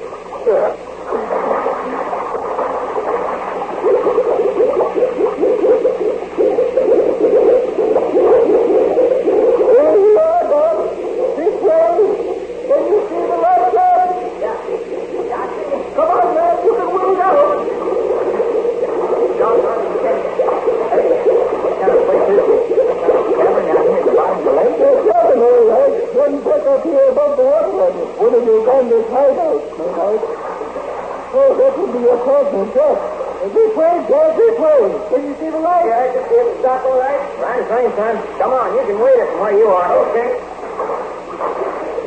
Ever see anything like this? Yeah, there seems to be a natural channel. Once you started to dive, you couldn't miss it if you tried. That's right. You know, you boys will be putting on these robes and sandals. Ropes and sandals? That's right. And Uganda seems to have provided for just such an eventuality as this. Yeah, by the way, where is that young woman? She was already in robe and sandals waiting for me when I came up into the cave. She gave me orders to wait for you two while she went ahead to her precious young man from the outside. Very okay. Hello! Do I hear you coming? There she is. We're coming, Uganda. Yes, because the young man is again conscious and wishes to talk to you. What's taking place? Young man's awake and wishes to talk to us. We'll talk to him. Don't let him worry about that now. We'll talk to him like a Dutch uncle. Oh, Jeremiah. Jeremiah, he is wonderful. Now that he is conscious, has his faculties back, he is even more charming than I had supposed. Uganda, how can you be talking like that? And how can I help it? He is so handsome. And when he looks at me, I think perhaps the whole world is going to fall in upon me. Uganda, don't tell me you're gone and got love at first sight. Love? But of course I have love for the whole world. Listen at her. But I do not understand. I am well beloved by those who know me, and by the birds and the animals. And I am happy with my love for them. Well, that's something else again. No, don't see here, Doc Long. No, you know that Do you be wanting your young man to hear the battering of your heart? You want that? No. Then stop letting the thoughts that are within you pour out of your mouth. But he is back. He is far back so that he does not hear what we are saying. That doesn't mean he can't creep up in the darkness. I know, Jeremiah. He is hurt. He cannot move without great pain. Come, I will bring you to him. Is he hurt bad? That I could not tell. Must have made a bad landing with your parachute. I've made him as comfortable as it is possible. If you turn him over to the proper authorities... No, I will not use mine. Then the punishment will be upon your own head. Then I will be punished. That I cannot help. There is no evil in me. Only goodness and happiness comes when I look upon him. Therefore, there is no evil in it. Oh, leave it to a woman to tangle the ethics of a perfectly good set of statues. How much for it? Here, I have him on a straw necklace. Oh, United States Flying Officer's uniform. Hello there, Mr. America. What happened to you? Hey, what kind of a setup is this? First I'm rescued by a girl, and now here's a couple of boys from the United States. That is, I suppose you're from home, although those funny-looking homespun robes you're wearing... Yeah, well, we just borrowed these for a little while. You act like you're in pain, Lieutenant. Yeah, I think I got a leg fracture in my parachute jump. Don't suppose there's a doctor in the house. Well, that's where you suppose wrong. So let's have a look at that leg. Well, what do you know? Not only friends from home, but a doctor. Well, I'm not a doctor, but I can take care of a broken leg if that's all that's bothering you. Well, if you can do that, by the way, my name's Johnny North. Lieutenant Johnny North, huh? Oh, you do the induction, Doc. I'll have a look at this leg. Yeah, well, I'm Doc Long, A1 Detective Agency Hollywood, and the fellow who's examining your leg is Jack Packard, my sidekick. Very happy to know you. Huh? Fracture, all right. Lucky you didn't break your ankle outright. Yeah, I guess so. Couldn't be any more painful, though. That's right. Uganda, can you take Doc someplace where he can get something I can use as splints? Splints? Yeah, some light wood that we can use to set this ankle. Hold it in place until it mends. Oh, yes. You come with me, Doc Long. Well, just a minute. I didn't finish my introduction. This here's Jeremiah, Hermit of San Felipe, Atabaro. How do you do, sir? I'm very pleased to meet you. Come on, Doc. We will get the split wood. Which is very kind of you to say, my lad, but as to whether I can return the compliment, I cannot say. Hold still now. Well, I'm very sorry about that if I'm imposing. Imposing? How about that, Jeremiah? Imposing fiddlesticks. A man in need is never an imposition. That's not the point. What I want to know is, what is an officer of the United States Army doing flying over this particular section of the state of Venezuela? Don't answer that if you don't feel like it. Well, I'm assigned to an American flying unit in Venezuela. This morning I got off my course, and the next thing I knew, I was over strange territory. Strange is right. Oh, bars and fire, friend, if you can't tell what direction you're going, what's the purpose of flying around in those airplane contraptions? Will you answer me that? Watch it now. This may hurt. Well, most of the time we know where we're going. Oh. Hey, what are you doing to me, Packard? There. Yeah, I've got the bone back where I want it. Yeah. Oh, you laying here, took off the top of my head. Why don't you saw the leg off and be done with it? Well, it's over now. Taking advantage of a man when he's making light conversation. Well, it's over now. Think about something else. Yeah, fat chance. Hey, by the way, who's that cute girl with you? What did you call her? Uganda? That's right. We'll be leaving her out of the conversation, if you please. What he is an old hen, aren't you, Jeremiah? You never mind about that. Just tell that young fellow to keep off the subject of Uganda if he knows what's best for him. He didn't mean anything. Well, that's true. I was just interested. I meant nothing offensive. I've got no doubt you're telling the truth. Nevertheless, we'll let the matter stand as it is. Do Doc and Uganda have to go far for wood, Jeremiah? Yes, to that I wouldn't know. This being a part of the world I've never been in before. But it shouldn't be long, I would say. There, Uganda. We're on the edge of the lake again. Yes, but on the opposite side of the lake. The great cavern, which starts where we dived in on the other side, runs under the floor of the lake. And now here we are on the opposite side. Yeah. I wonder if we could get some of them big leaves out down at the water's edge. By wading, we can get them. Well, then let's wade. Leave my sandals on the dry land. Yes, that is good. Now then. Boy, it sure is a sky full of stars and a big moon beside. See out here almost like early daylight. Yes, it is so beautiful. First time I've been on a midnight swimming party since I was knee-high to a diaper. Okay, now, this ought to do it. Yeah, these are swell. Wonder if I can break a couple of them off. Tough fiber. Use my cuts and my back and the sand block on the other side of the lake. There. Oh, you are a strong man in the hands, Doc Long. You think so, huh?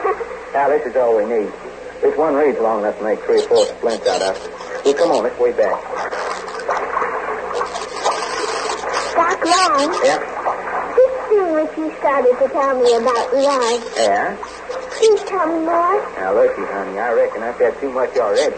Why do you think that? Well, the way Jeremiah lit into me, he didn't like the bed. Oh, Jeremiah is only Jeremiah. There, that was a nice way. Yeah, now, where'd I leave my sandals? There. Yeah. This love at first sight that you talked about. Honey, when you get old enough and mature enough for such things, you ain't going to have to be told.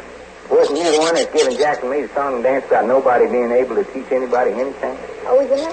One must learn at his own permission. Well, that's how it is about girl and boy love. Nobody can tell you about it. You open your heart and he opens his heart, and first thing you know, you're both up to your armpits in Cupid's arrows, and here comes the bride. You are wonderful, Doc Claus. No kidding. Yes. I do not know half what you talk about, but just because you are wonderful, I think. The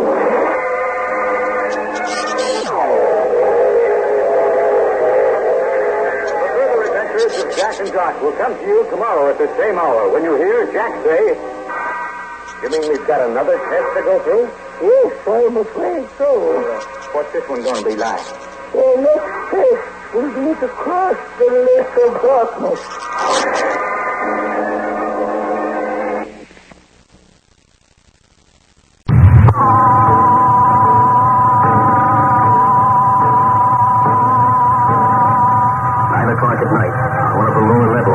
Approach to the mile-high Lost Plateau, somewhere in Venezuela, South America. When Jack and Doc finished climbing the great rope net, they traveled across the friendly prairie land until darkness, when Jeremiah the Hermit built his fire, and then went into the bushes and presently returned with the freshly killed carcass of a small animal, which looked like a cross between a possum and a kangaroo. Cooked over the campfire, the meat was white and tender and succulent. And now, having eaten, the boys relaxed in front of the embers of the fire. Oh, boy, that's what we've been through today. I could lay my head back and sleep like a baby. Oh, listen, my boy. That's what life's for. I can do it in my sleep myself. Jeremiah, tell me something. Whenever you start out that way, you think maybe I can't answer you, but go ahead, Jack. This 1,000-foot level plateau we're on now, the animals are distinctly of some ancient period in history. That's right. Yes, no doubt about it. Yet they're not anything like the animals we saw up on the Great Plateau itself. True. Well, I've been wondering if there's any design to this. I mean, in different places, we seem to find a different period in the history of animal life. And the same thing applies to human life. This afternoon, while we were climbing that spider web up the face of the cliff, we looked across and saw the cliff dwellers. Last time we were up here, we saw the ape men. And in another place, we saw signs of more advanced men. What I want to know is, what's the meaning of all this up here? That I do not know. But as to the life on this plateau, I can tell you this much. The higher intelligence has taken it upon itself to perpetuate and keep to itself plant, animal, and human life in its various forms down through the history of the world. You mean they're actually living every stage of man's development from the beginning of the human being? And the same with animal life and plant life. The table line we have crossed today represents a definite period in the history of the world. Yes, we've seen strange animals and plants, but nothing of human life. Somewhere on this plateau is man in some stage of his development. If I'm not mistaken, man was a very meager creature in this particular era. Oh, you don't know what period we're in. I do not. But I must tell you that this whole great plateau is one vast museum of natural history. It's being kept for a complete record of the world, when all men shall be ready to receive such information. This higher intelligence doesn't seem to think that we're ready yet. Does it seem likely, with the world outside spending every bit of its time and effort and wealth and intelligence in finding new and more gruesome ways of destroying each other? Yes, I think that's your point. But you think the world's ever going to be any better than it is? I cannot say for that, but as it will grow better, or it will finally destroy itself completely. And then what? When the last two civilized people out there in the world today have finally clawed each other to death, then I think it is likely that the higher intelligence will probably loose some of their finer specimens of mankind into the outer world and start a newer and better breed of human beings. It's very interesting.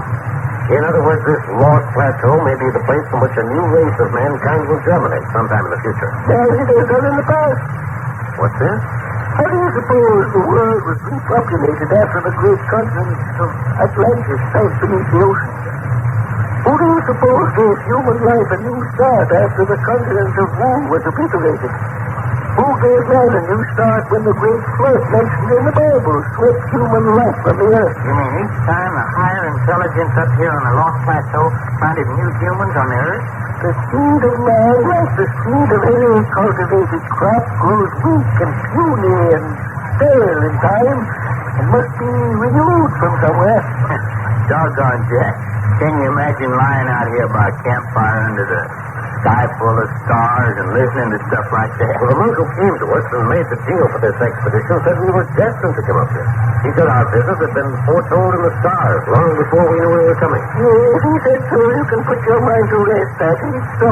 You believe in foretelling the future by astrologers? Yes, astrology is something people in the outside world monkey with and don't know what they're doing. So mostly I wouldn't put much faith in it myself. Well, they claim to read the stars. Claiming it and doing it are a couple of different matters. Those in a higher place claim nothing. They say nothing. They just go ahead and tell you what's going to happen when it's to your best advantage to know. Just who are these folks in the high place, Jeremiah? I have never seen them. Was this emissary that come to see us in Hollywood one of them? I should judge from what you say that he might be some very important wise man on the outer fringe of the high place. Oh, just sort of a office boy, you might say. Like that. Jeremiah, look out there in the ferry. Hey, somebody in a white robe. They're coming this way. Great deal, now what? You know who it is? It's that minx of a girl in Uganda. What's sure it's Uganda? Hi, honey. Where the heck did you come from and where you been? You see here, Uganda. Of course we'll help Uganda. What do you want us to do? Come on, you want to show you the place? Now, just a minute, Uganda. I have my definite orders. Oh, no, you must come with me. You must ask you to. I think you to. Well, you don't have to beg me. God, will you keep out of this? If I want to help Uganda, this is between Uganda and Jeremiah. Let him talk. You haven't told us what it is you want, Uganda. Oh, it was most terrible. There was a great cry and a great noise in the air, and I looked up. And there was such a bird in the air that I'd never seen before. Airplane? Airplane? No such things are allowed over the Great Plateau. What happened, Uganda? While I was watching, a great pteranodon came up out of the woods and attacked this strange bird. What the heck's a pteranodon? A giant flying reptile. Oh, yes. And they came together up there, and there seemed to be a great splintering of wood and fire in the air. And then something dropped from the strange bird. And presently a great white cloud appeared. It was like a beautiful white flower suddenly bloomed in the sky. Parachute. And I wonder if this flower was a man. And when it came down to earth, he was fair and beautiful, and he was hurt, so that I gathered him up in my arms and hid him away. You can't do that, Uganda. You know you can't do that. And I have done it. You mean you picked up a full-grown man and carried him? I could not take him far, but I left him where he will not be found. And I know I can't help me keep him alive. That is forbidden. Just a minute, Jeremiah. From what Uganda said, it sounds to me like this might be a flyout from my own country. If he's hurt, we ought to do what we can for him. He was not supposed to be over the Great Plateau. Having been brought to earth, he must be turned over to those in the high place. No, he is mine. I found him. The high ones are quite right, Uganda. You're a young spirit, a headstrong soul. You have many lives to live before you will be trusted. He is young. He is handsome. He is mine. Well, Jeremiah, what harm can there be in offering you leave? If for some reason he must be turned over to some authority later, why can't it be done then? Yeah, what are we standing here arguing for now? Jeremiah, for me, please. No, please take me for an old fool. Yes. How far is this place? Oh, that's right. Over there at the lake where you hear the song. Come, I'll show you. I'll walk up ahead with you, honey. Yes, but we must hurry. Don't be fire with a woman can make trouble. Oh, don't take it so big, Jeremiah. I'm certainly moving. No wonder I've never been allowed to live on the high plains. Always led around by the nose. The Hermit of San Felipe Atabaro, I am the Hermit of San Felipe Atabaro, I'll always be. Well, I wouldn't say that's such a hard slice of it offhand. Well, I didn't realize there was a lake this close to our camp. Hidden by the grim bushes. Jack, come this way. Huh? What's the matter? Where's your daughter? Jack, she said, take off your clothes and follow me. There'll be other clothes for you down below. And then she dropped off this white robe and dived straight down into the lake. She did what? Look, here's a rope to prove it. She's been gone for 2-3 minutes now. She must have gone somewhere. Jeremiah, what are you doing? This roaming. Did you go dive into that lake? You boys were the ones who were so keen on following Uganda. Well, so all right. Grip up and let's follow her. Honest to my grandma. Hey, Jamie, you are. So much you. Now, what are we supposed to expect at the bottom of this lake? There must be some place fit for human habitation down there. Bottom of a lake? Sounds like a hangout for a school of mermaids. Just where did she die from, Doc? Right where you're standing, almost exactly. Very well. Follow me down. Well, Uganda and Jeremiah can dive into a pitch black lake in the middle of the night. What are we waiting for?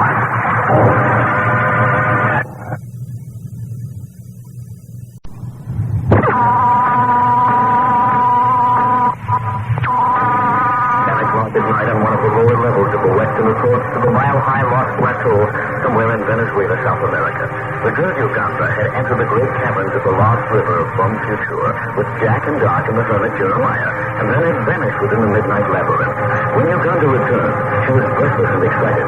She had a story to tell. An airplane had flown over and had been attacked by one of the great flying prehistoric reptiles. The pilot parachuted to Earth, but had been injured in landing. He was young and exciting, and instead of putting him in the hands of the higher intelligence, Uganda hid him away. Now she's come to Jeremiah for help. Jeremiah was angry, but he and the boys followed her through the night to the edge of the lake, lying dark and mysterious under the stars. Without a word, Uganda dropped her rope from her shoulders, dived deep into the lake. Jeremiah grumbled, but he did likewise. That left Jack and Doc standing on the bank alone. Jack, I sure do hate leaving my clothes just laying here on the bank, seeing they're just about the only clothes I got down this part of the world. Be all right if Jeremiah and Uganda wouldn't have left their ropes behind. Okay, what can I lose? You want to actually go first? If you want to. Be sure and dive from the same spot they stood. Yeah. I wonder how deep it is. Well, Jeremiah took a long, deep dive. I can tell that much. Yeah, so did Uganda. Okay, just go to the station, boy. I dived into a black lake in the dark. What a life. Well, that should be in the cave by now. This is as good a time as any.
Came up into the cave.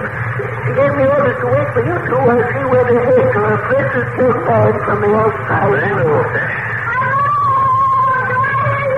There she is.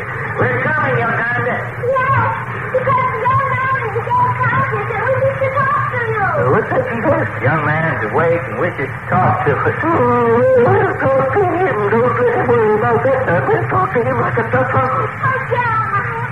Jeremiah is wonderful. Now that he is conscious, has a sparkle in his back and is even more charming than I suppose. Uganda, how can you be talking like that? Well, how can I help it? He is so handsome.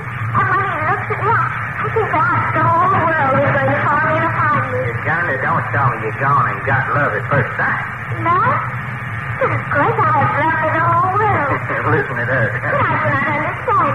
I am well beloved by those who know me, by the birds and the animals, and I am happy with my love for them. Well, that's something else again. Well, don't see here, Doctor. No, it's not. Tell me what you're just going to hear the thumping of your heart. You want that? No. Then stop making the thoughts that are within you pour out of your mouth. But he is that. He is all that, so that he does not hear what we are saying. That doesn't mean he can't creep up in the darkness. Oh, no,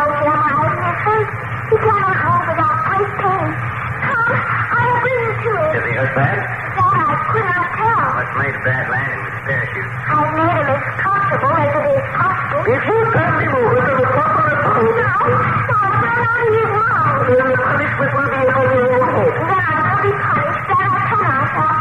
There is no evil in me. Only goodness and happiness comes when I look upon him. Therefore, there is no evil in me. Oh, leave it to a woman to tangle the ethics of a perfectly good set of statutes. Now, how much first? Here, I have him on strong. Oh, you're not a sick flying officer's uniform. Hello there, Mr. America. What happened to you? Hey, what kind of a setup is this? First I'm rescued by a girl, and now here's a couple of boys from the United States. That is, I suppose you're from home, although those funny-looking homespun robes show... Yeah, well, we just brought these for a little while. You act like you're a saint, Lieutenant. Yeah, I think I got a leg fracture in my parachute jump. Don't suppose there's a doctor in the house. Well, that's where you suppose they're all. So let's have a look at that leg. Well, what do you know? Not only friends from home, but a doctor. Well, I'm not a doctor, but I can take care of a broken leg if that's all that's bothering you. Well, if you can do that, by the way, my name's Johnny North. Lieutenant Johnny North, huh? No, you do the induction, Doc. I'll have a look at his leg. Yeah, well, I'm Doc Long, A1 detective agency Hollywood, and the fellow who's examining your leg, Jack Packard, my sidekick. Very happy to know you. Thanks, you're all right. Yeah, look, you didn't break your ankle, that's right. Yeah, I guess so. Couldn't be any more painful. Oh, that's right. Can you take Doc to someplace where he can get something I can use as splint? Yeah, some light wood that we can use to set his ankle. Hold it in place until it's mended. Oh, yes. You come with me, Doctor. Oh, just a minute. I didn't finish my introduction. This is Jeremiah, Hermit of San Felipe, Atabaro. How do you do, sir? I'm very pleased to meet you. Come on, Doc. We will get to split wood. This is very kind of you to say my life, but there's no other way to return to the customer I cannot see. Oh, still, huh? Well, I'm very sorry about that if I'm imposing. Imposing? How about that, Jeremiah? Imposing fiddlesticks. A man in need is never in a position of not point. What I want to know is, what is the officer of the United States Army doing flying over this particular section of the state of Venezuela? Don't answer that if you don't feel like it. Well, I'm assigned to an American flying unit in Venezuela. This morning I got off my course, and the next thing I knew, I was over strange territory. Strange is right. Oh, well, the fire things, you can't tell what direction you're going. What's the purpose of flying around to those airplane constructions? We have to be right. Watch it now, this may hurt. Well, most of the time we know where we're going. Oh. Hey, what are you doing? I get the bolt back where I want. Yeah. Oh, you claim you took off the top of my head. Why don't you saw the leg off and be done with it? Well, what's it over now? Taking advantage of a man when he's making light conversation. Well, it's over now. Think about something else. Yeah, fat chance. Hey, by the way, who's that cute girl with you? What did you call her? Uganda? That's right. Who's the one around to the conversation if you please? What is going in, aren't you, Jeremiah? You never mind about that. Just tell that young fellow to keep off the subject of Uganda if he knows what's best for him. It didn't mean anything. Well, it's true. I got interested. I meant nothing offensive. Well, I've got no doubt you're telling the truth. Nevertheless, we let the matter stay as it is. Does Dr. Uganda have to go far for what, Jeremiah? Yes, I wouldn't know. This being a part of the world I've never been in before. But it shouldn't be long, I would say. Hey, Uganda, we're on the edge of the lake again. Yes, but on the opposite side of the lake. The great cabin, which starts where we dived in on the other side, runs under the floor of the lake. And now here we are on the opposite side. Yeah. I wonder if we could get some of them big reeds out down at the water's edge. Wait, and we can get them? Well, then let's wait. Leave my sandals on the dry land. Yes, that is good. Now then. Boy, it sure is a sky full of stars and a big moon besides. See out here, almost like early daylight. Yes, it is so beautiful. First time I've been on a midnight swimming party since I was knee-high to a diaper. Okay, now, this ought to do. Yeah, these are swell. One of us can place a couple of them over. Tough fiber. Here's my cut on my back and my pants blocking the other side of the lake. There. Oh, you are strong out in the hands, Doctor. You think so, huh? Now, this is all we need. This one reed's long enough to make 3 or 4 splints out of. Well, come on, let's wait back. Doc Long. Yeah? This scene which you started to tell me about love. Yeah? Please tell me more. Now, listen, honey, I reckon I said too much already. Why do you think that? Well, the way Jeremiah lit into me, he didn't like to see it. Oh, Jeremiah is only Jeremiah. There, that was a nice move. Yeah, now,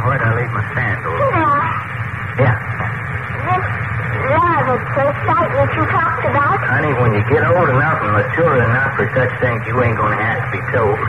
Wasn't you the one that's giving Jack and me the song and dance about nobody being able to teach anybody anything? Oh, yeah? One must learn of his own volition. Well, that's how it is about girl and boy love. Nobody can tell you about it. You open your heart and he opens his heart, and first thing you know, you're both up to your armpits in Cupid's arrows, and here comes the bride. You are wonderful, Doc Ross. Thank you. Yes, I do not know how much to talk about, but just the same, you are wonderful, I think.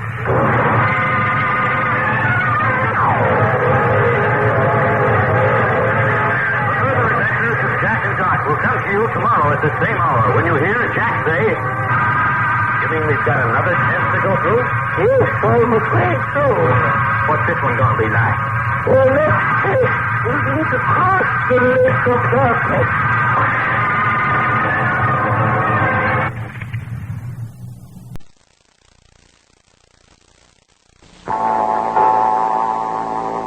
In the afternoon, high on the mysterious Morse Plateau, somewhere in Venezuela, South America, Doc and Jack have been separated in the great cathedral. Doc has been taken to an inner council chamber in the harem, where he has met the Great Mother. It has been explained that he was brought to the Morse Plateau in order to be tested for consideration as the chosen husband of Uganda. But Doc objects to the whole idea, even after he's told that the marriage will be terminated at the end of the year. Finally, he's sent back to talk to Jeremiah the Hermit, who was the chosen one before him and who is Uganda's father. And when Jeremiah's arguments also failed, Doc and Uganda were guided to a secluded corner of the Great Plateau, and then left alone in the most beautiful valley which Doc's world-traveled eyes ever had seen. Man, oh man, talk about your fairyland. Trees like I ain't never seen before. And look at them meadows. Who lives here anyhow? No one at this particular time. No one but the gardeners in whose care it has been entrusted. Well, I can say one thing. Looks to me like there's a lot of beauty around here that's sort of going to waste. No. It all has its purpose, and that part will be made clear to you as we go along. Hey, that's the music again. Coming out of nowhere. That's the kind we heard on the Rainbow Bridge. And looky, it's bringing the birds, or the birds are bringing the music or something. The birds are coming to welcome us here. And they're all white, like white doves. Yes. And they live in those ivory towers across the meadow where the trees beyond. Well, white doves and ivory towers? You wouldn't be hoorooing me, would you? Oh, no. Stand quietly, Doc, when they come, because many of them will ride on my shoulders. That is always the manner in which they say they're welcome. My little friend. Yes, you are beautiful, all of you. Hear them, Doc. Hear how they sing for us. Sing for us? No, I don't hear nothing. Not their song. Can you not hear their singing? Are you kidding? Well, I can hear you. I can hear that harp music when it comes and goes. But honest to Pete, honey, I can't hear no birds singing. Well, what's the matter? Oh, but that cannot be so. Please, you're a joke. Honest to my grandma, Uganda, if I can hear a bird sing, I'll eat. But I do not understand. Go, my baby. And away they scatter. Gee, it looks like a snowstorm at the time. Doc, you're here beside me among these flowers. In the flowers? Mm-hmm. Well, but I don't get it. Here, just down beside me. There. Please listen. Wild hyacinth, feel your face. See? Everything sweet and lovely grows in our valley. Everything. That includes a lot of flowers I never saw before.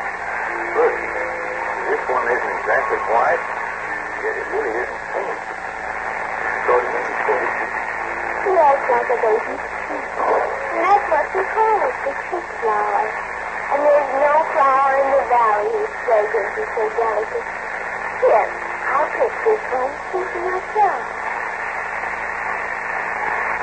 No, I guess it's too delicate for this old nose. I can't smell things.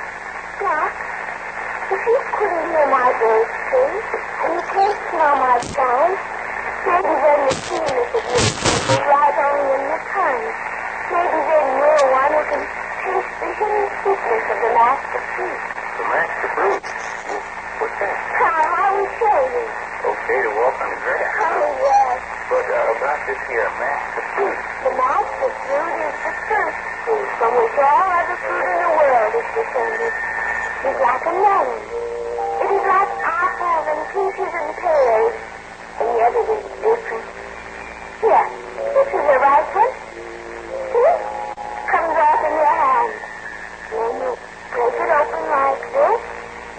And here, take this piece and taste. It looks like it. Like peppermint sherbet or something. But I guess that hidden sweetness you talked about is hidden just a little too deep as far as I'm concerned.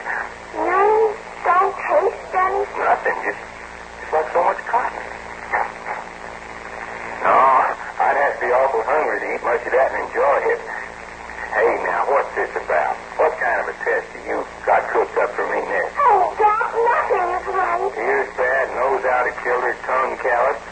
But say, my mama, eyes are good. I can see those black thunder clouds piling up over yonder at the edge of the valley. Maybe we better look for a place to keep us dry. There's no need for that. But, honey, unless it's one of those mirages, that's just about as mean a pile of thunder headstops I've ever seen. Never have rain and thunder and lightning been felt in this valley. Never have the clouds come any closer than you see them now, Doc. Really? But what keeps them there? The wind must blow this way once in a while. Doc, this place is called the Valley of Enchantment. Jeremiah and my mother lived here when I was born. And I will live here when my daughter in turn is born. I will live with the chosen one for a year. And I am the chosen one.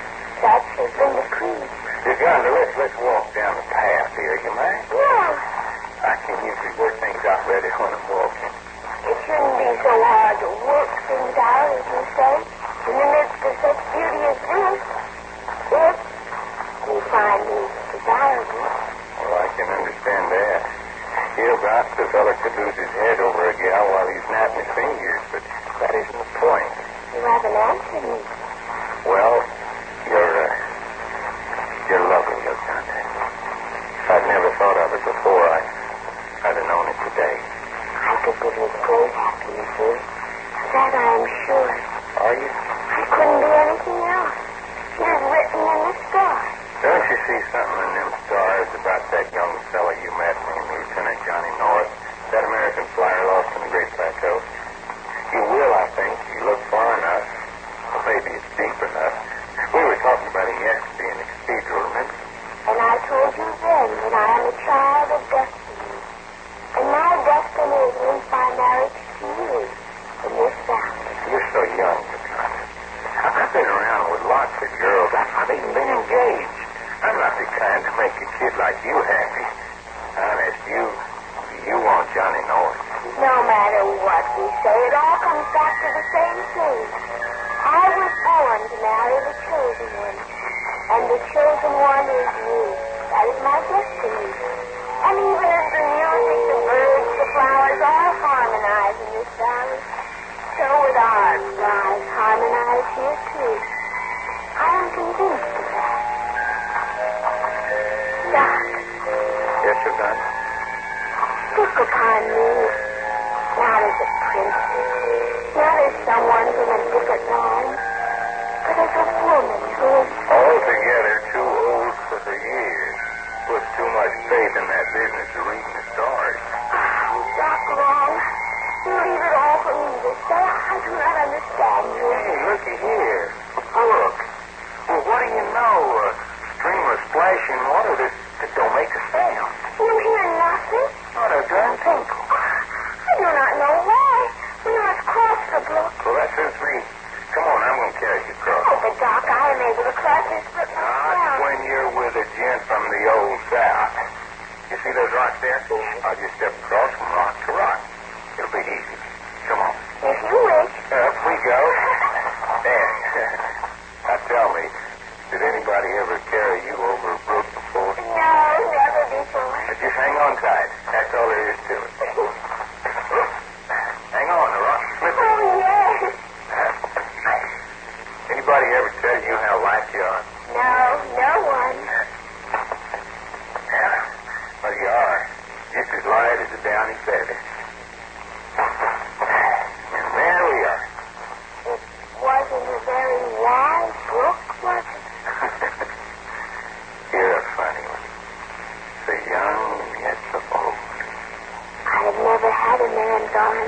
perform the task which is required of them. They have been brought to the great cathedral of the ancient ones. Here they saw the annual ceremony in which the Great Mother unveiled her face in the presence of her worshippers. The Great Mother, the symbol of procreation and fertility and continuity of life, was a majestic woman upon the throne. And then her daughter stood forth and dropped her veil. It was Uganda. When the ceremony was finished, Jack and Doc were separated. Jack under the care of the cathedral priest, while Jeremiah led Doc to a room that could have been the library of some medieval monk, or perhaps of someone so ancient as to be beyond the ken of modern man. Seated on the floor before a brazier of glowing coals was a figure in monk's robes. Sit down. Well, come now, sit down. I want to sit on that cold stone bench. See what that tells you, Doc. Okay. Hold your tongue now. Praise your presence. Thou hast brought them this far, as I was told to do. You have accomplished what is required of you, Jeremiah. Praise thee. This is our church. Once in the city of futility, which you call Hollywood, once in the monastery of San Felipe, which is on the border of Atabaro, and now once more in the cathedral, which is called Ancient. Oh, could I ask one question? If you deem it wise. Well, I want to know, with all the jewels and gold and riches you got around you, can't you afford a chair to sit on and something besides a charcoal bit of coat to keep you warm? Stop, you quiet, Jeremiah. It is a sad commentary on the mind of modern man, that after all the magnificent experiences you have had in coming to the high place, all your intelligence is concerned with physical comfort. Well, sitting on the floor in front of a little pot of hot coals and making me can't sit on the floor. Are you going to stand? Okay, I asked a question. I'll keep sitting. Tonight you witnessed the portion of the ceremony which has to do with the reason for your being returned to this high place. Undoubtedly, Jeremiah has told you that which was given him to tell. I have. It is best that I elaborate upon that information. The Great Mother whom you saw unveil herself before the multitude tonight is the only woman permitted in the cathedral of the ancient one. That is she and her successor who is her daughter, as we know is Uganda. The only reason even one woman is allowed within these sacred portals is that it is required in the book of life that there shall always be woman. There has been always, therefore, woman in the harem, which is the women's quarters of the truth. It's confined to those quarters except once a year on the occasion of the ceremony of the unveiling. But what about Uganda? Uganda is, as I have said, heir apparent to the golden throne of the Great Mother, and is the daughter of her who goes before. Well, Jeremiah says that once every generation the Great Mother gives birth to a daughter. That's true. One child is born to each generation, and that child is always a girl. Each daughter in turn inherits the throne from her mother. So Uganda is going to be that Great Mother. That's true. But who's the father to the child? No, Doc. Or is that something of higher intelligence that prefer not to talk? There is a marriage ceremony if that is the direction in which your mind is working. But when you get right down to it, this here great and holy order of the higher intelligence is nothing but a bunch of folks up here with a religion built around woman worship. That is the danger of a little knowledge in the hands of a little mind. Huh? The symbol of the Great Mother is only one small facet in the gleaming jewel of intelligence held in the hands of those in the high place. Well, what do you worship up here? We may be said to worship. Well, it would be truth and perfection. In a true sense, we do not worship, we pursue. It is our desire to so perfect our minds and to so subdue our physical selves that we are capable of receiving and retaining truth and perfection within ourselves. Well, do I understand you then to say that the Great Mother is not very important in the scheme of things? The Great Mother symbol has been perpetuated in the living man.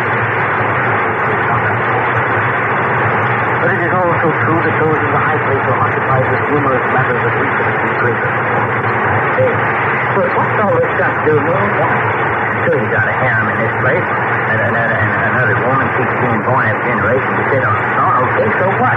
Did you bring this thing down here from Hollywood just to tell us this great secret? How queer is your reverence, man? Well, all this stuff just makes me sick. Don't it, Blake? Well, now, what is that? I feel just like I used to feel back in Texas when my mom used to drag us to camping. Somebody get up front and start yelling fire and brimstone at us, and all it ever done is just make me hard all over. That is because you altogether so done in the scheme of things that you have only a glimmering of understanding mental growing comprehension and the intellectual. Okay, if you say so. Very well.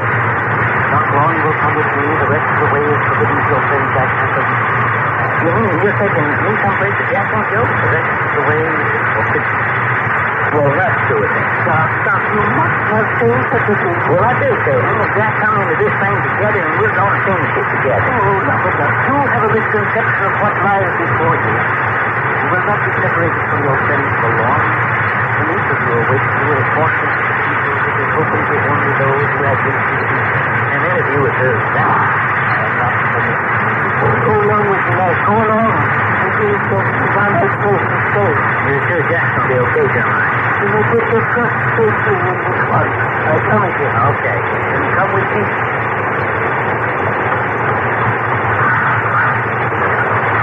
I'll see you pretty soon, John. Be careful, my son. Man, he's always making hands. Oh, it is. Didn't I hear one of them? Pretty much like it. Oh, no. There's a little strange boy running right about the car. You know this who... We're going to wait for it. That's correct. That's all he's got to finish his week. Okay, stay down. Fix myself. Stop. You ready? Get in. Yeah. Okay, get down.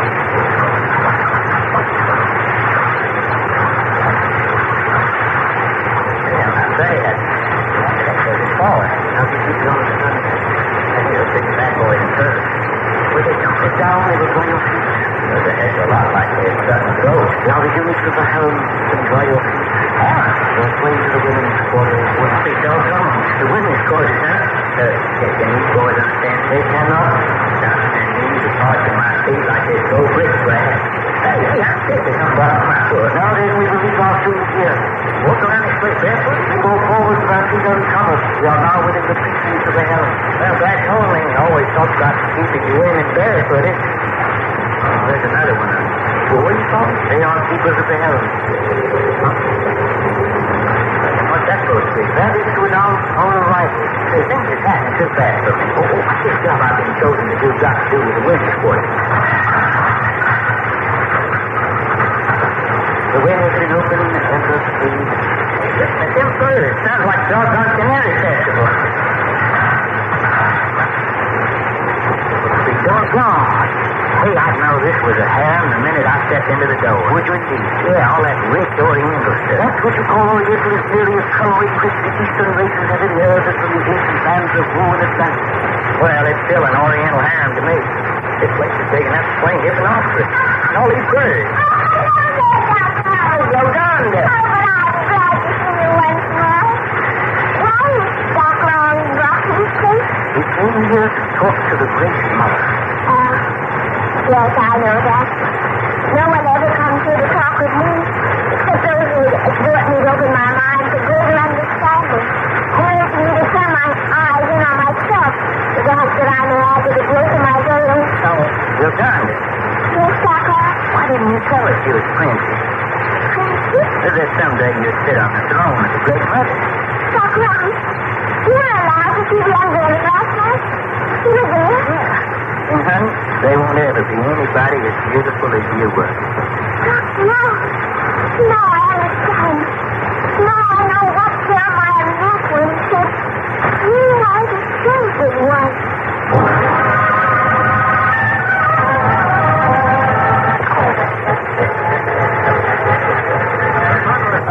Dr. Doc will come to you tomorrow. Say, Laura, when you hear Uganda say... I do not know how this can change my life.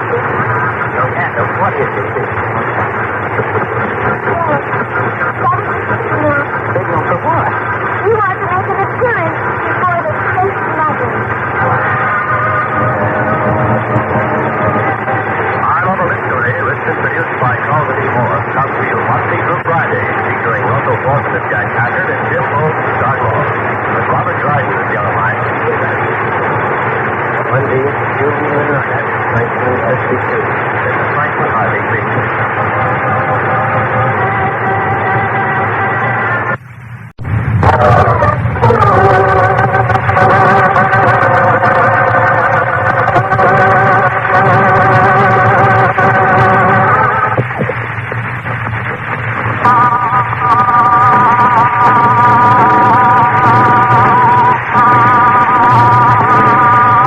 at night in the harem of the Cathedral of the Ancient Ones, high up the great Morse Plateau, somewhere in Venezuela, South America.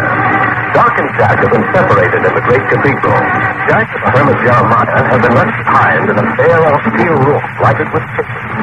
Doc is taken forward, guided by the same monk who first came to them in Hollywood and required them to make their second trip to the plateau. Their passage way through the winding labyrinth of the ancient structure has led them to the confines of the harem, or women's quarters, which is sacred to the Great Mother.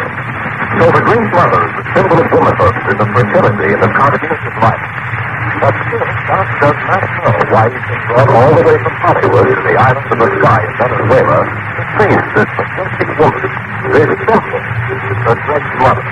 In the outskirts of the harem quarters, the monk and Doc found Uganda with her birds in the fort. The windows were open and the small, brilliant stone figures floated in and out as though it were their native wood. Uganda, where's the fellow in North Columbus go? He has gone. I've been left all alone. You man, and he's here harem quarters. Oh, Doc, I was so afraid of that. No, I reckon I'm very scared.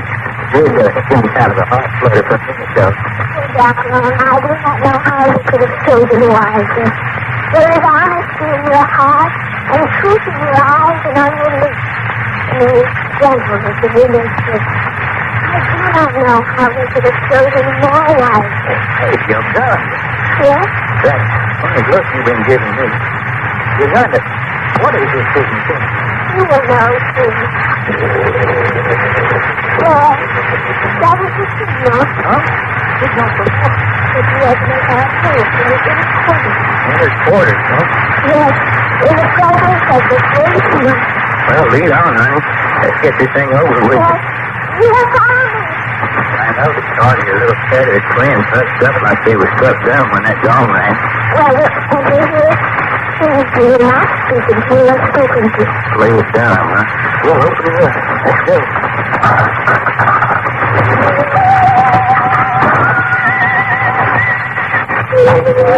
That darn heart that we heard on the rainbow bridge. Come.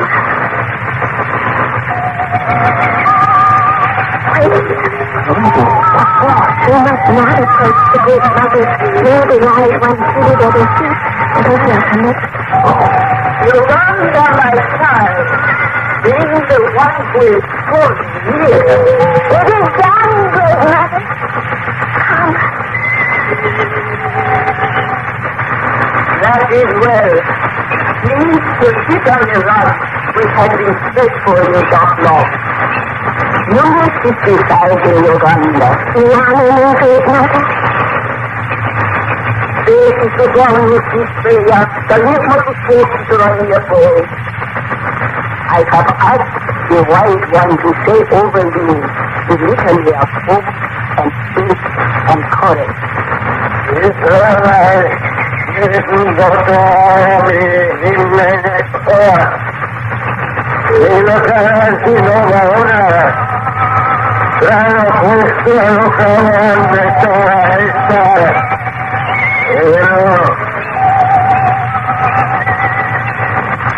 That long you have been called upon for a duty to fall to but one man in every generation. You have been chosen above all other men because you have met all the tests which were required of you. It is enough that of all those who have been tested with you in this last year, you alone have come through without blemish. I can see by your eyes that you wish to say something, or perhaps you put me above that. Jack Packard is the one who came up here with us. Let me go and leave there. Yes, I know. In strength and character and virtue, this one may be your equal, but he cannot fulfill all the requirements. Jack Packard has attachments of which he cannot or will not rid himself. Jack's not attachment? That is true. Somewhere hidden in his heart is a woman to whom he is married. I've been with Jack for going on 10 years now. Thinking of what? Learning this force. You make it equation. I wonder if that's why he gave up his medical career and become a kind of soldier of fortune. You know, when me and Jack was both just kind of drifting soldiers of fortune when we met up over in China. Believe me, Dr. Strong, every stage of your life history is known to us. Oh, yeah, I forgot about that. It has been told to you that I am the great mother. That each generation there is a girl child born to the great mother. And it is she who inherits the throne and becomes the symbol of womanhood. Oh, yeah. Woman is of this flesh. Huh? It has always been so. The monastery from the beginning of time has excluded woman. No one who expects to attain a place among the higher intelligence must only know a woman. Hey, that's ridiculous. In your mind, perhaps. But you are not close to truth. So if truth rules out women, then I hope I never find truth. Dr. Long, that is blasphemy. Well, I don't care if it is. And as for perfection, there ain't nothing more perfect than a beautiful woman. Are you going to know my happy boy? We wander from this place which I must make clear to you. Nowhere in this portion of the great sacred plateau is there anyone who is suitable to be the husband of the great mother and the father to her successor. I can see by your face that you still do not comprehend. Do you not understand that for this reason we must once every generation bring some man of character who is able to meet herself here to the high place to be the father of the girl child. Hey, you mean you brought me all the way from Hollywood to... You mean Uganda? Hey, what kind of setup is this anyhow? Well, Uganda's only a little... You are frightened, Dr. Well, Uganda, you've known about this all the time. You didn't say that? No, I did not know. Not until you spoke in the outer chambers of the harem a few minutes ago. When you said you had seen that boy last night, then I knew. But there's a likely idea that you want me for a husband, a princess like you? You are a man who has been chosen and tested by those in the high place. Well, I don't give a hoot in a hot place about that. I asked you, am I the kind of a guy you always pictured in your mind for a husband?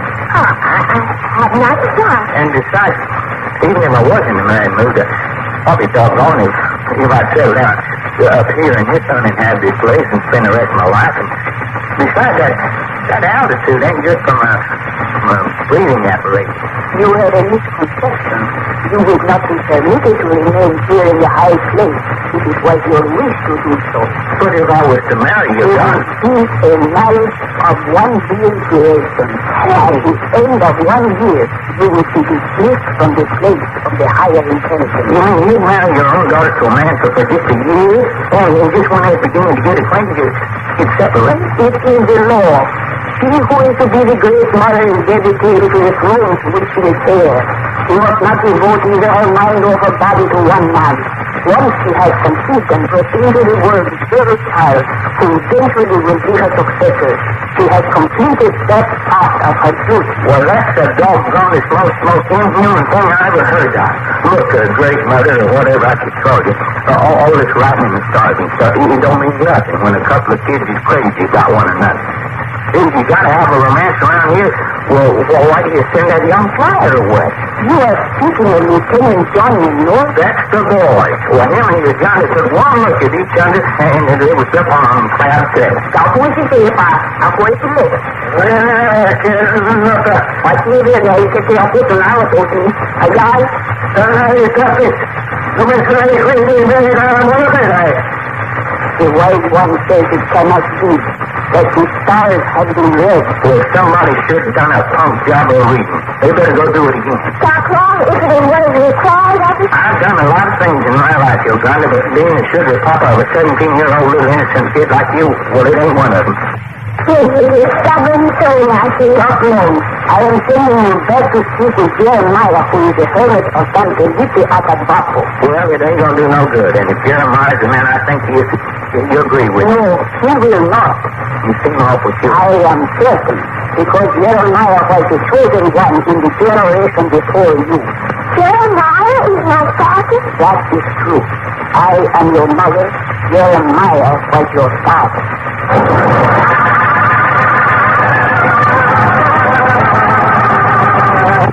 Doc will come to you tomorrow at the same hour when you hear Doc say, Uganda, where are you taking me? To the Valley of Enchantment.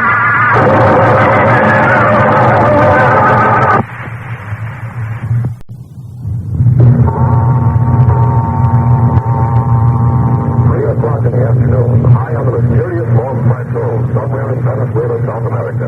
Doc and Jack have been separated in the great cathedral. Doc has been taken to an inner council chamber in the harem, where he has met the Great Mother. It has been explained that he was brought to the Lost Plateau in order to be tested for consideration as the chosen husband of Uganda. But Doc objects to the whole idea, even after he's told that the marriage will be terminated at the end of the year. Finally, he's sent back to talk to Jeremiah the Hermit, who was the chosen one before him and who is Uganda's father. And when Jeremiah's argument also failed, Doc and Uganda were guided to a secluded corner of the Great Plateau, and then left alone in the most beautiful valley which Doc's world-traveled eyes ever had seen. Man, talk about this fairyland. Trees like I ain't never seen before. And look at them meadows.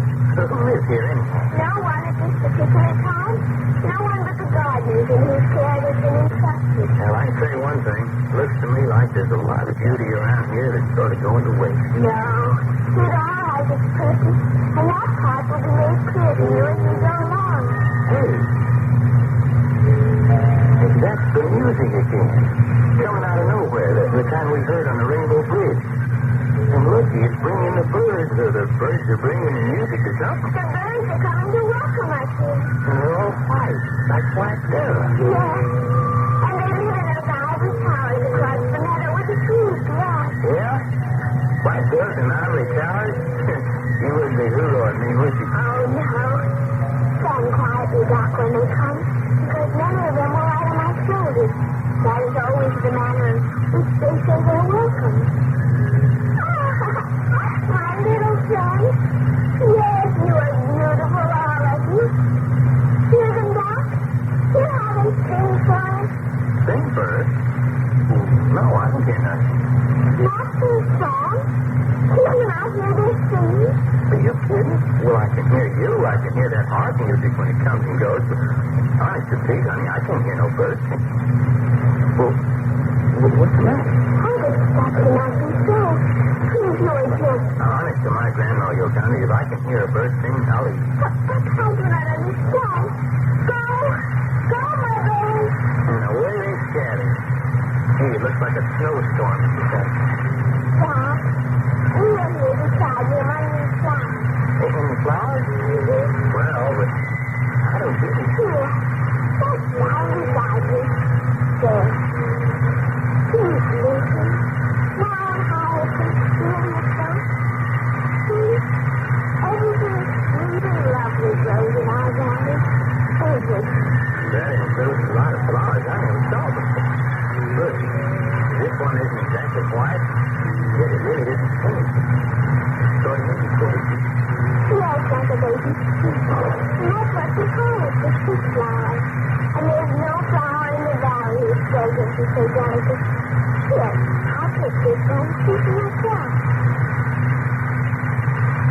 Oh, I guess it's too delicate for this old nose. I can't smell things.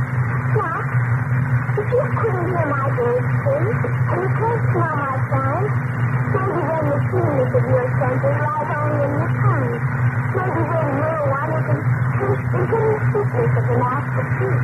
The master fruit? What's that? Come, I will show you. Okay to walk on the grass. Oh, yes. But about this here master fruit. The master fruit is the first fruit from which all other fruit in the world is descended. It's like a melon. It is like apples and peaches and pears, and yet it is different. Yes, this is the right one. See? Comes off in your hand. Then you break it open like this, and here, take this piece and taste. Looks like peppermint sherbet or something. But I guess that hidden sweetness sweetness you talked about is hidden just a little too deep as far as I'm concerned. You don't taste anything? Nothing, just like so much cotton.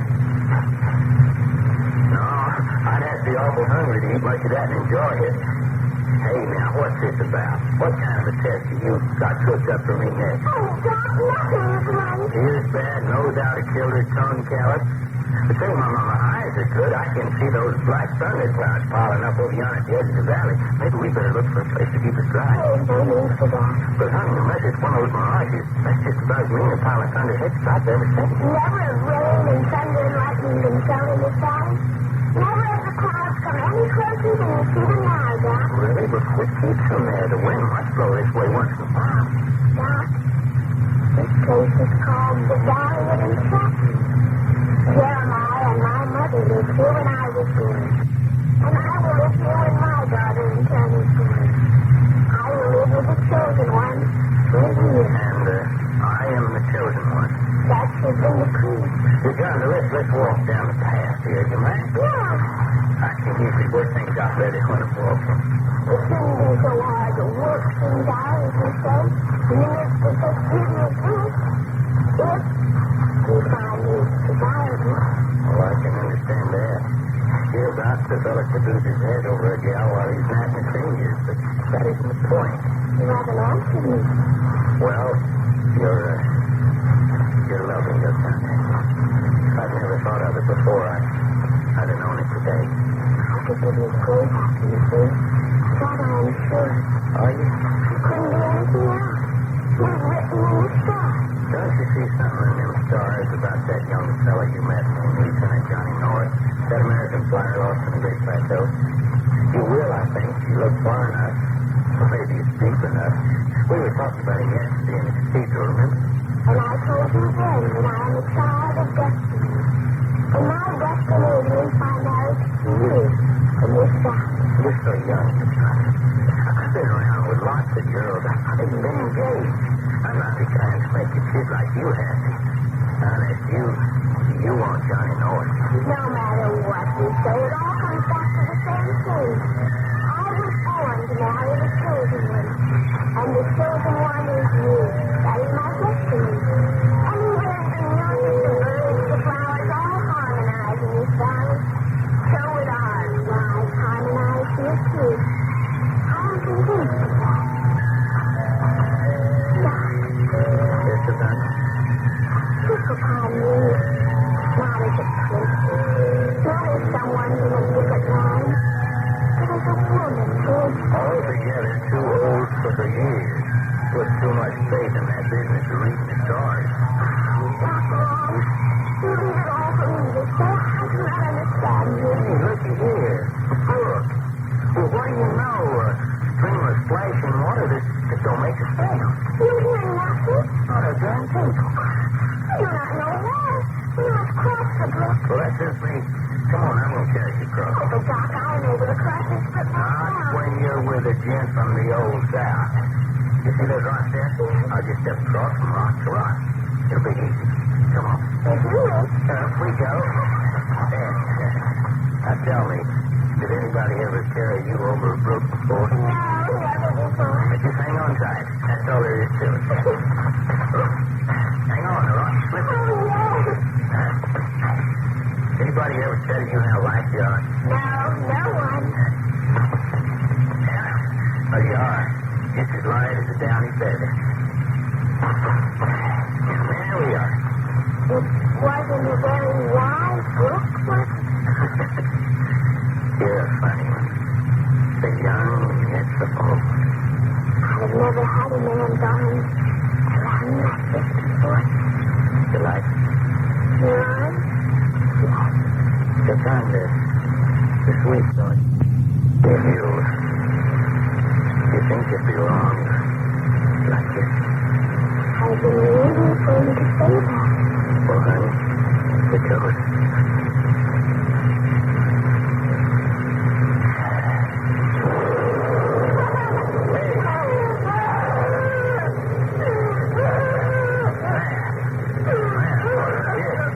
From thunder and lightning.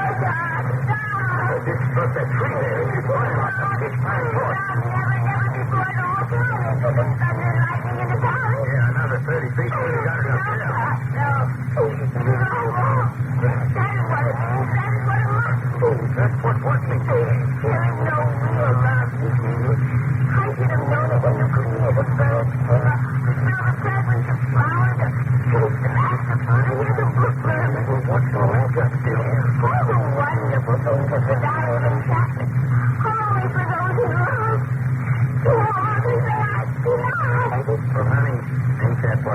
know, Doc Long's been killing you all along.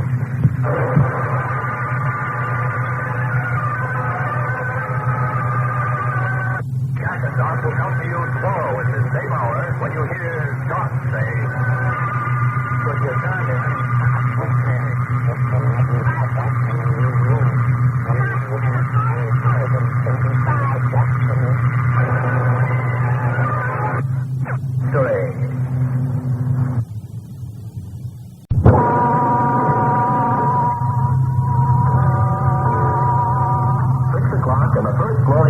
of dawn near the headwaters of the Caroni River on the plains of San Felipe, Atabaro, to the southwest of the Great North Plateau, Venezuela, South America. And now the expedition which took so long and expended so much effort to reach the island in the sky has reversed itself. Doc and Jack, with Jeremiah, left the cathedral of the ancient one. Yesterday they trekked through the beautiful iron forest where first they met Uganda. And last night camped at the very spot where they first found Jeremiah and Saul of Tarsus. And now at 6 o'clock this morning, they are again on the banks near the headwaters of the River Caroni. And back again is the brief Spanish and Indian woman and the 6-oar war canoe of the stalwart Indians, which will take the boys back down the river to the Orinoco and the jungle town of Ciudad Bolivar. Yeah, once we reach this Ciudad Bolivar village, we're back on a French civilization now. When are you supposed to start that? Well, as soon as we have a cup of coffee with Jeremiah and the Indians get our equipment in the canoe. Let's go over and talk to Jeremiah. Well, you don't see much more of him. He's getting sick growing you after a while. Yeah, I like him a lot. Doggone Jeremiah, it's going to be hard leaving you behind. It's going to be hard staying behind, Jack. 30 days after a day, the weeks we've had together. It's going to be a dismal business going back to my cave at the foot of the Rainbow Bridge with nothing but this lantern job son of the earth about for company. What about Uganda? You still have her. Will I know? Well, won't you? You seem to be all over the forests and plains of San Felipe Atabaro. Yeah, it will be different now, I'm thinking. Now that the high ones have granted her the right to wed that flying lad, Johnny North, there'll be little time in her thoughts for a nation fellow the likes of me. I don't believe that. Uganda is too fond of you. Besides, she's your daughter. So what the heck? You got as much to say about what she does as anybody. That is not true, my boy. Uganda belongs to the Great Plateau. Uganda is one of them up there in the high place. I am an outlander like yourself, down here on the plains of Atabaro. Just the thing, Uganda's not going to let you down. You'll see. Would you like to hear me confess something, lad? Huh? It was the greatest disappointment of my whole life that you did not marry the girl yourself. Well, Jeremiah, I just couldn't. I've never been able to look myself in a looking glass if I'd have done. Besides, where could you hope to find a nicer fellow than Johnny North? No, a big lad, I grant you, but it was not of that I was thinking. Huh? Oh, how do you mean? It was in my heart that you would spend a year required with Uganda in the Garden of Enchantment, as I did before you with her mother. And then I was hoping that perhaps you would come down here and join me on the plains of San Felipe. And become a hermit? The same as you are? Oh, well, now, my lad, what's so out of the way with that? Tis a pleasant life, tis a free life, and you would not necessarily have to tie yourself up to a jackass as I have done to accompany me. I could never do it, Jeremiah. I'm a city boy at heart. I was Texas born, but I got Hollywood in my blood, and, well, I just naturally willed on the vine, being down here forever. Besides, I need him in my business. Yes, you're a good pair. You work well together. It'd be a crime and a shame to separate you. Well, I did Indians are beginning to break up camp. Yeah, that's right. They'll be ready to start in no time, huh? You know something? There's only one thing I was hoping. What would that be, lad? Oh, I was hoping that maybe... Oh, please do. Did you wonder? Hey, Jack, that's wonderful. I was just going to say I was hoping that we'd get to see Uganda again, and there she pops up out on the prairie. Hiya, honey. I was so much afraid you would be gone before I arrived. I thought we left you back up on the plateau. Yeah, in the arms of that there handsome Florida boy. Oh, did you do not think I would let my dear friends go until I had said goodbye? Jeremiah, you are not happy with me? How you see here, Uganda? Will you be making up your mind who it is you're in love with? That's Johnny North or my friend Doc Long here? Oh, no, Jeremiah. That is all taken care of in a high place. It is Johnny North with whom I will marry. Well, there's one thing you haven't thought about. What is this thing I've not thought about, Jack Packard? Lieutenant Johnny North happens to be a flyer in the United States Air Force. I doubt very much whether he's going to be allowed a year's honeymoon. Oh, but yes. The ones in a high place will look at all right. You mean your top boys have got influence in Washington? No, here now, young woman. But Jeremiah... Take this bit of sausage and shove it in your mouth, and then perhaps you will talk some. Oh, but Jeremiah, you make such a fuss. And here's your coffee. And don't let it burn that pretty little tongue of yours. I will say this, though, in spite of Jeremiah. The influence which the Great One has is felt everywhere upon the face of the earth. The emissaries of the higher intelligence are in every capital of the world. And they are so wise and so discreet that they hold many important positions close to the rulers in every nation of the earth. Well, then, pay no attention to the trials. These are full of square grasses, full of parties and both. You do not need to try to cover up for me, Jeremiah. I expect permission granted me to reveal certain matters to Jack Packard and Doc Long. Special permission? That is true. Because they were brought here erroneously, because they have proved themselves men of honor and discretion, it has been granted that I should tell them some of the things which they must wish to know. When could you answer me this? Were we anywhere close to the really great ones, the real higher intelligence, any time in our trip? That you were not. Oh, no. Not even the Great Mother, who is my mother, knows quite where they are. Perhaps somewhere in the Cathedral of the Ancient One. Perhaps somewhere on an isolated portion of the Great Plateau. That is something which is hidden from everyone until he becomes so near to perception and truth. Hey, here comes that breed woman from the Indians. Oh, then I must go. No, go where? Quick, send over that I may kiss you. Not me. The last time we kissed, I done near got plowed under with a bolt of lightning. Oh, but that was a wrong kiss, Doc. This time it is for the honest warmth of friendship. Well, okay then. There is much of greatness in you, Doc Long. May you one day find expression for the good which is in you. Jack Packard? Yes? Bend your forehead to me. Your kiss is because there is love between you and your friend, Doc Long. Perhaps it is through you that he will be guided to use the best that is within him. And now I must go. I will not see you again. Goodbye. Goodbye. Will you look at her? Talk about your antelope. I know that you didn't say goodbye to you, Jeremiah. She'll be waiting for Sorrel of Darkness and me back in the woods, I have no doubt. Well, why didn't she want to be near the Spanish Indian moment? These people are superstitious. It's better they see as little as possible of things which they cannot understand. Here she comes. Man, ain't she an ugly bundle of old skin and bones. Uh-oh, she's stopping for There, they want us to follow her down to the boat. Yes, lad. I think this must be the party of the waves. Well, come on, Jack. You're going to walk out to the canoe with it, ain't you? Oh, that I will, lad. Doc, you say that woman's a bag of bones, but if she didn't have her hair straggling down all about her face, and she had on something besides an old mother hubbard, you'd think different. Look at her walking along ahead of us. That's about your physique. I'd still prefer Betty Grady. Well, now, this is that bad little craft. What time do you aim to start? Now. We go now. She wants us to get in. Yes, to get in. Well, Jeremiah, it's been a pleasure. That's nice, Doc. Glad it has. And great happiness to you. And you, Doc, you lanky, red-headed person. Very lovely. God, Jeremiah.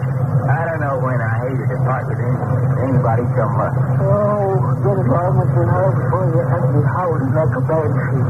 Now, get in. Wouldn't you rather have us wait till you push the canoe into the water? No, you get in. Well, okay. They want to push the canoe off the beach with us in it. Why not? Come on, then. Sitting cross-legged in the bottom of the canoe. There. Oh, it's an outlaw. Oh. One more ought to do it.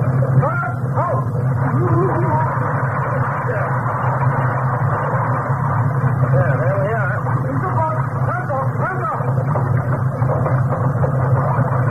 Look at everybody trying to scramble any wonder.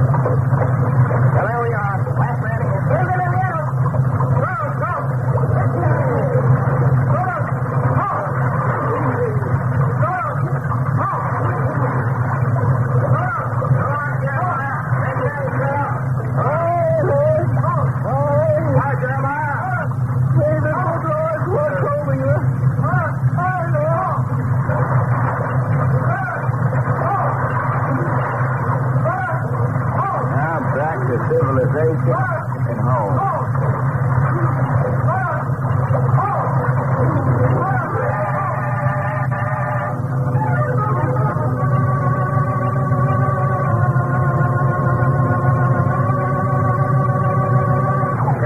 Will come to you Monday at this same hour when you hear Jack and Doc meet Sir Richard Coyle and the beginnings of a mysterious journey to a house in the middle of the jungle where murder, mayhem, and madmen run loose. Don't miss the next dial-up a mystery adventure called The Deadly Sin of Sir Richard Coyle.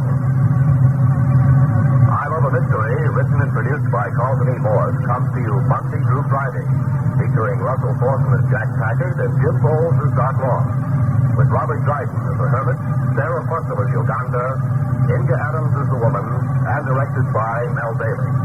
This is Frank McCarthy speaking.